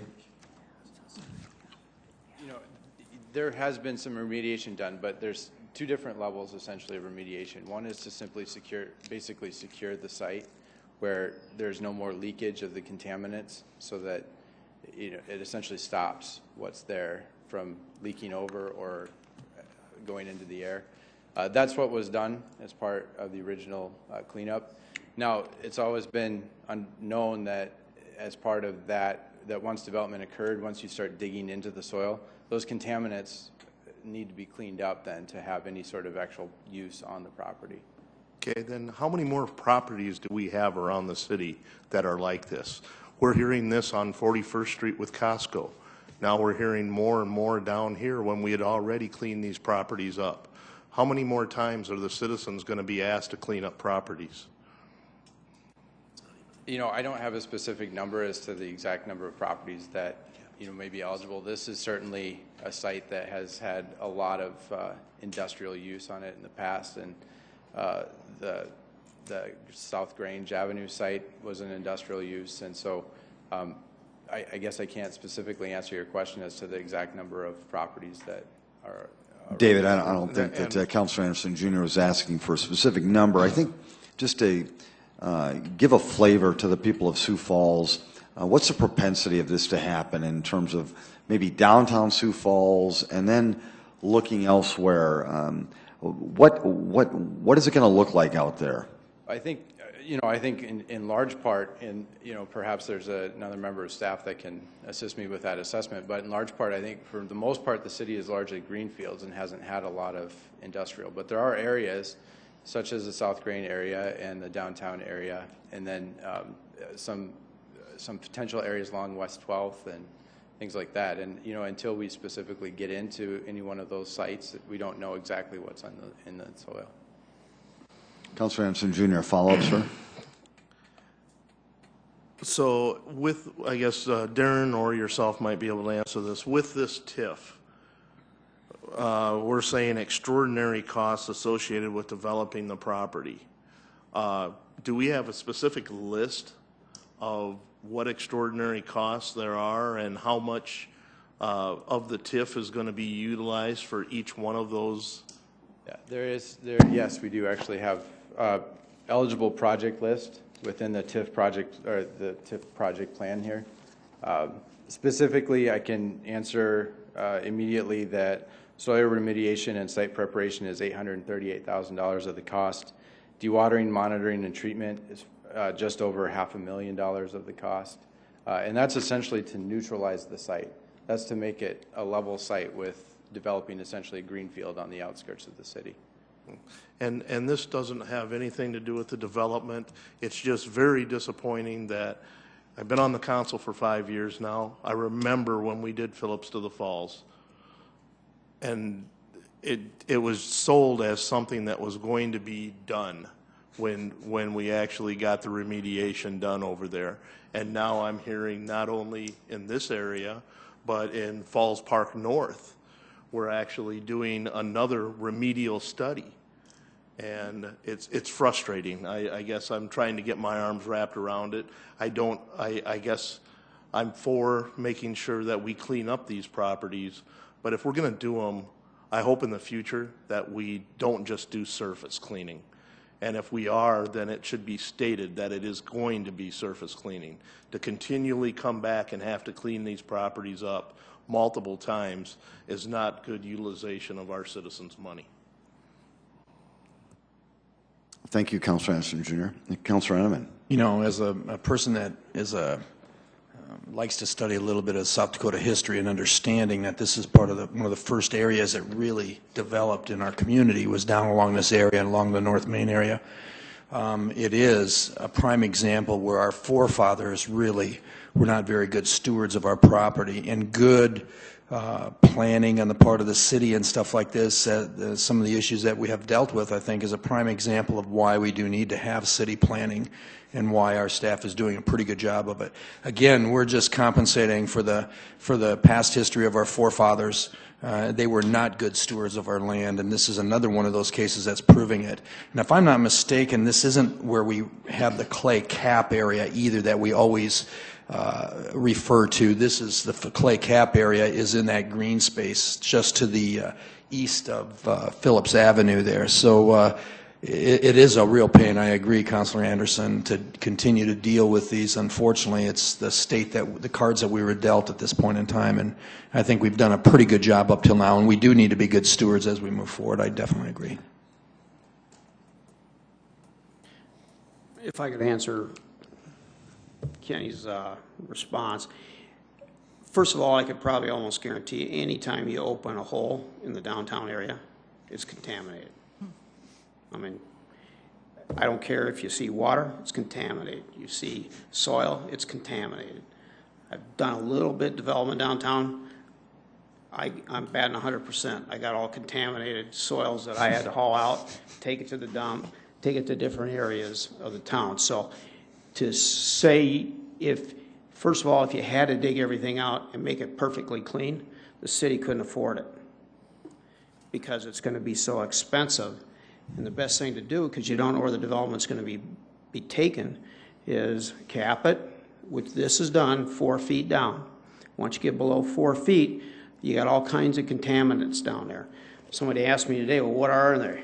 Well, there's words in here I don't even know how to say, and I don't even know what they mean, but these are all the contaminations in that soil. So it is a problem, and Mr. Entman's right, you're right, it's frustrating, but really you guys didn't create this. Our forefathers did it. They really weren't good stewards of the earth, and we find it every time we open up a building downtown. Yes, Councilor Anderson Jr., and then Councilor Staggers. I'll come right Mr. back Lloyd, to you. I do understand that as someone who grew up 5 blocks away from that property. I used to run through there. Yeah. But I guess my problem is that we spent millions of dollars to do Phillips to the Falls. And I did not expect us to have to go back and re-clean that area up after we went in there the first time. So no matter what happens, the citizens of Sioux Falls are still going to have to clean that up, whether it's 5 years apart or all in one shot. And that's what I'm saying is very frustrating. I understand that history, and I commend you for wanting to build there too. But it's just something that I hope, once again, in the future, as we look at it from today on, that if we have any more of these properties, that we look at a full cleanup so that when development is supposed to happen, like the first TIF, with all the plans that we were going to have on Phillips to the Falls, and they all fell to the wayside. Now we're finally coming back to that. Councilor Staggers. Yeah, I hope you don't mind, but there's this question I wanted to ask you for a number of years. And that is, when I was on the city council previously, you mentioned that you were hoping to build a waterfalls at the entrance of Sioux Falls on I-29. I was just wondering, have you changed your mind about doing that or not? I was just curious. No. Oh, okay. Do you have any idea when? Because I keep looking all the time. It's development driven. I mean, okay. as soon as we get a project that we can get that waterfall, and we've tried many, and we haven't been successful yet, but someday that's my goal. Good luck. Councilor Jameson. Craig, Councilor Anderson would like to commend you, and I would like to probably commit you to take this risk that you're undertaking. It's quite enormous, but tell me what this December 31st deadline is all about. Well, when we signed up in 2007, we answered the RFP. We were lucky enough to be the one that was given the opportunity to develop it. We are also the only ones that submitted one, so I guess we kind of succeeded by the last one standing. And it's for 5 years, and the 5 years is up the end of this year. And what we wanted to do is fulfill the obligation to develop from Maine to Phillips. Now, we're not going to get it all done like we wanted to, but there was a little recession that caused some issues. We've been working on this site along Phillips since November of 11 to try to come up with a plan that works, that passes all the city people at City Hall, and we finally came up to that conclusion sometime in September. And so we have to the end of the year to fulfill our obligation to buy the land, whatever we have there. And then my understanding, there's going to be another RFP to develop the balance of the land. And if I could, what would happen if you had not met and been able to meet this obligation or a plan that was approved? What would happen? Would you lose money? Did you pay us anything? And what would happen? No, we wouldn't pay you anything. We've already invested in just soil studies down there. Ourselves, we've spent right around $60,000. The state of South Dakota has probably spent another $60,000 to $80,000 studying this land. And so we do that, and plus about $300,000 in architectural fees that we've spent to this date. So if I could, just to continue the discussion, is the idea that you're going to pay just over $1 million, and you've weathered a storm that all of us tried to weather as best we could for the recession.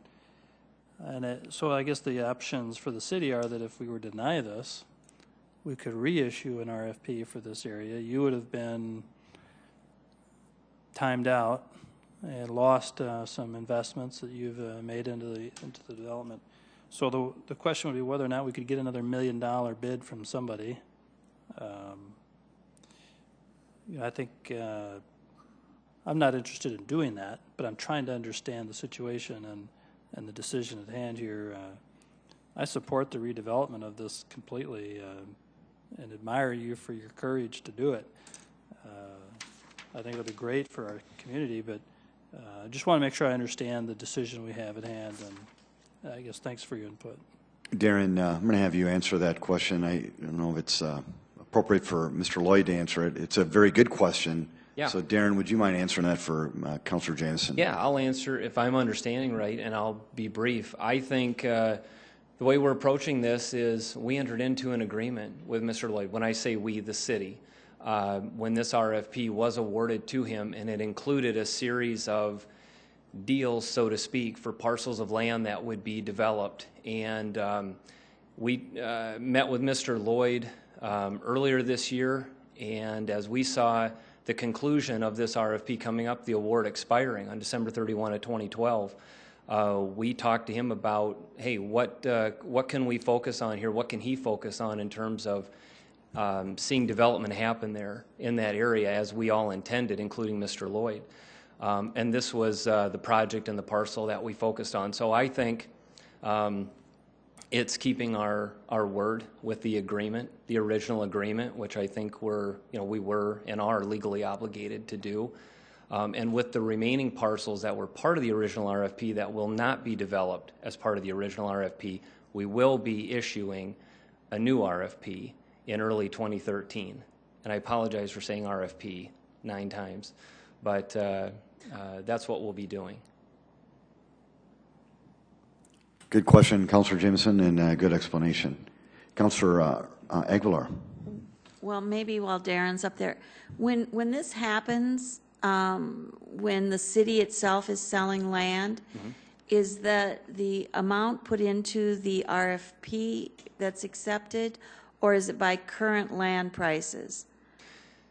Well, I think it can be by both. I mean, there's always an appraisal that's done. So we'll utilize an appraisal, and that's the value that we'll use, and then we'll negotiate if we feel like we need to be receiving more than the appraised amount, or if there are reasons for us to get less. That would be part of the negotiations as part of the agreement that we enter into. So Mr. Lloyd would submit a proposal as part of a request for a proposal process, and included in that would be his proposal in terms of an amount to pay for the property as well as the project itself. But that's really just the beginning, and then we'll enter into what can be a several-week or several-month process to negotiate the price, all the details in the project. If there is a TIF requested and warranted and needed, then we negotiate those things too, as we identified with Councilor Anderson when he asked what are those lists, specific lists with dollar amounts attached to each that are TIF reimbursable expenses. That's all negotiated as part of the deal. Thank you. Council, very good discussion. Would anybody want to make a motion to approve this item? So move, Entenmann. Second, Rolfing. Councilor Emmons made that motion, seconded by Councilor Rolfing. If there is no further discussion, a roll call vote, please. Council members Erpenbach? Yes. Jamison? Yes. Karski? Yes. Rolfing? Yes. Staggers? Yes. Aguilar? Yes. Anderson? Yes. Entenmann? Yes. And I apologize, group. We talked about combining these two items, didn't we? No, we did. Okay, thank you very much, Councilor Erpenbach. Item number 34. And 34, I should read it into the record, is Thank a you. resolution approving the project plan for Sioux Falls Tax Incremental District Number 18. Planning Commission recommends approval. Very good. David, did you have any further comments on this, sir? Move approval, Rolfing. Thank you, Councilor Rolfing. Second, Entenmann. Thank you, Councilor Entenmann. There's been a motion to approve item 34. It has been seconded. If there's no further discussion, a roll call vote, please. All right, council members Erpenbach? Yes. Jamison? Yes. Karski? Yes. Rolfing? Yes. Staggers? Yes. Aguilar? Yes. Anderson? Yes. Entenmann? Yes. Thank you. That is passed 8-0. Item 35.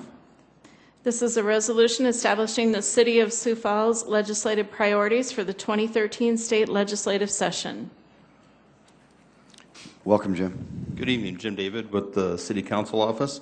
Each year, the City Council identifies their legislative priorities prior to every legislative session. For your consideration tonight are 6 legislative priorities that were submitted by members of this body, but also members of the administration. They include opposition to any legislation that would inhibit municipalities from providing services requested by citizens in whatever form the citizens approve, and oppose any legislation that restricts local control over taxation and spending. It supports legislation that increases the number of months an underage alcohol violation can be counted from 24 to 36 months when considering suspension or revocation. It supports legislation that gives municipalities the authority to restrict the possession of firearms or any dangerous weapon in any building occupied as official offices of the municipal offices, or any building where the municipal governing body officially or meets on a regular basis. It supports legislation that allows future employees to become members of the South Dakota retirement system. And it supports legislation that gives any municipality, sanitary sewer district, other government subdivision, or combination thereof the ability to charge customers for past and future capital costs for new capacity. And finally, the Sioux Falls City Council supports legislation making the half-cent tourism tax permanent. I'd be happy to entertain any questions. Jim, before we go to the council, is there anyone in the audience who wanted to speak to this item? Council, anything? Councilor Erpenbach? I would just add that, thank you, Jim, for coordinating. It's been like herding cats to get these items together. I appreciate your work. Just to remind council that many of those are also priorities from the South Dakota Municipal League, which is our main policy lobbying body in the legislature. And I will again nag you at certain points when it's time to be in peer to support the things that we stand for. Councilor Staggers. Yes, Jim, you mentioned that these items came from the City Council, but also the administration. Which Yes. items came from the administration? The item that supports making wastewater regionalization The other one would be supporting legislation for future retirees to be allowed in the South Dakota retirement system. Thank you. Move approval, Rolfing. Second, Erpenbach. Councilor Rolfing's made a motion to approve this item, second by Councilor Erpenbach. Any further discussion? Councilor Staggers? Yes, I'm going to be voting against this for a number of reasons. First of all, the Sioux Falls City Council getting involved in keeping the half-cent. We already have a penny already, and then this half-cent, which is not permanent. I don't think it's appropriate for us to be encouraging a permanent increase in taxation here. Also, at the same time, I think it's good for sometimes we have legislation coming from PEER that restrict local governments on tax increases and things like that. I think that's highly desirable for the citizens of Sioux Falls. So for those two main reasons, I'm going to be voting against this. Thank you, Councilor Staggers. Councilor Erpenbach. Just a point then that the half-cent tourism tax is an important income statewide, and that it is, again, South Dakota Municipal League policy has supported that. In addition to the local control issue, it's not necessarily as much about taxation as it is just about local control. Those issues that we deal with on a regular basis that really, sometimes you just need to control and run your government as a municipality and as we best see fit. So I ask for your support. A roll call vote, please. Council members Erpenbach? Yes. Jamison? Yes. Karski? Yes. Ralphing? Yes. Staggers? No. Aguilar? Yes. Anderson? Yes. Entenmann? Yes. That is passed 7-1. Item 36. This is a resolution advising and giving consent to the appointment of members to certain citizen boards. And those names would be Dixie Heeb to the Board of Historic Preservation, Virgil Anderson and Robert Colby to the Board of Museum Trustees, Tim Galbraith to the Infrastructure Review Advisory Board, Baron Wolfgang to the Orpheum Theater Advisory Board of Directors, and Cindy Newroth and Merle Woolman to the Solid Waste Planning Board.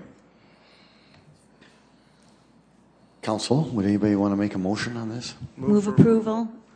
Second, Karski. Councilor Aguilar has made a motion to approve, seconded by Councilor Karski. Any discussion? A roll call vote, please. Council members Erpenbach? Yes. Jamison? Yes. Karski? Yes. Ralphing? Yes. Staggers? Yes. Aguilar? Yes. Anderson? Yes. Entenmann? Yes. That is passed 8-0. Council, any new business? Would anybody want to make a motion to adjourn? Move to adjourn, Entman. Councilor Endemann's made a motion to adjourn. It was seconded by Councilor Jamison. All those in favor say aye. Aye. Opposed? Very good.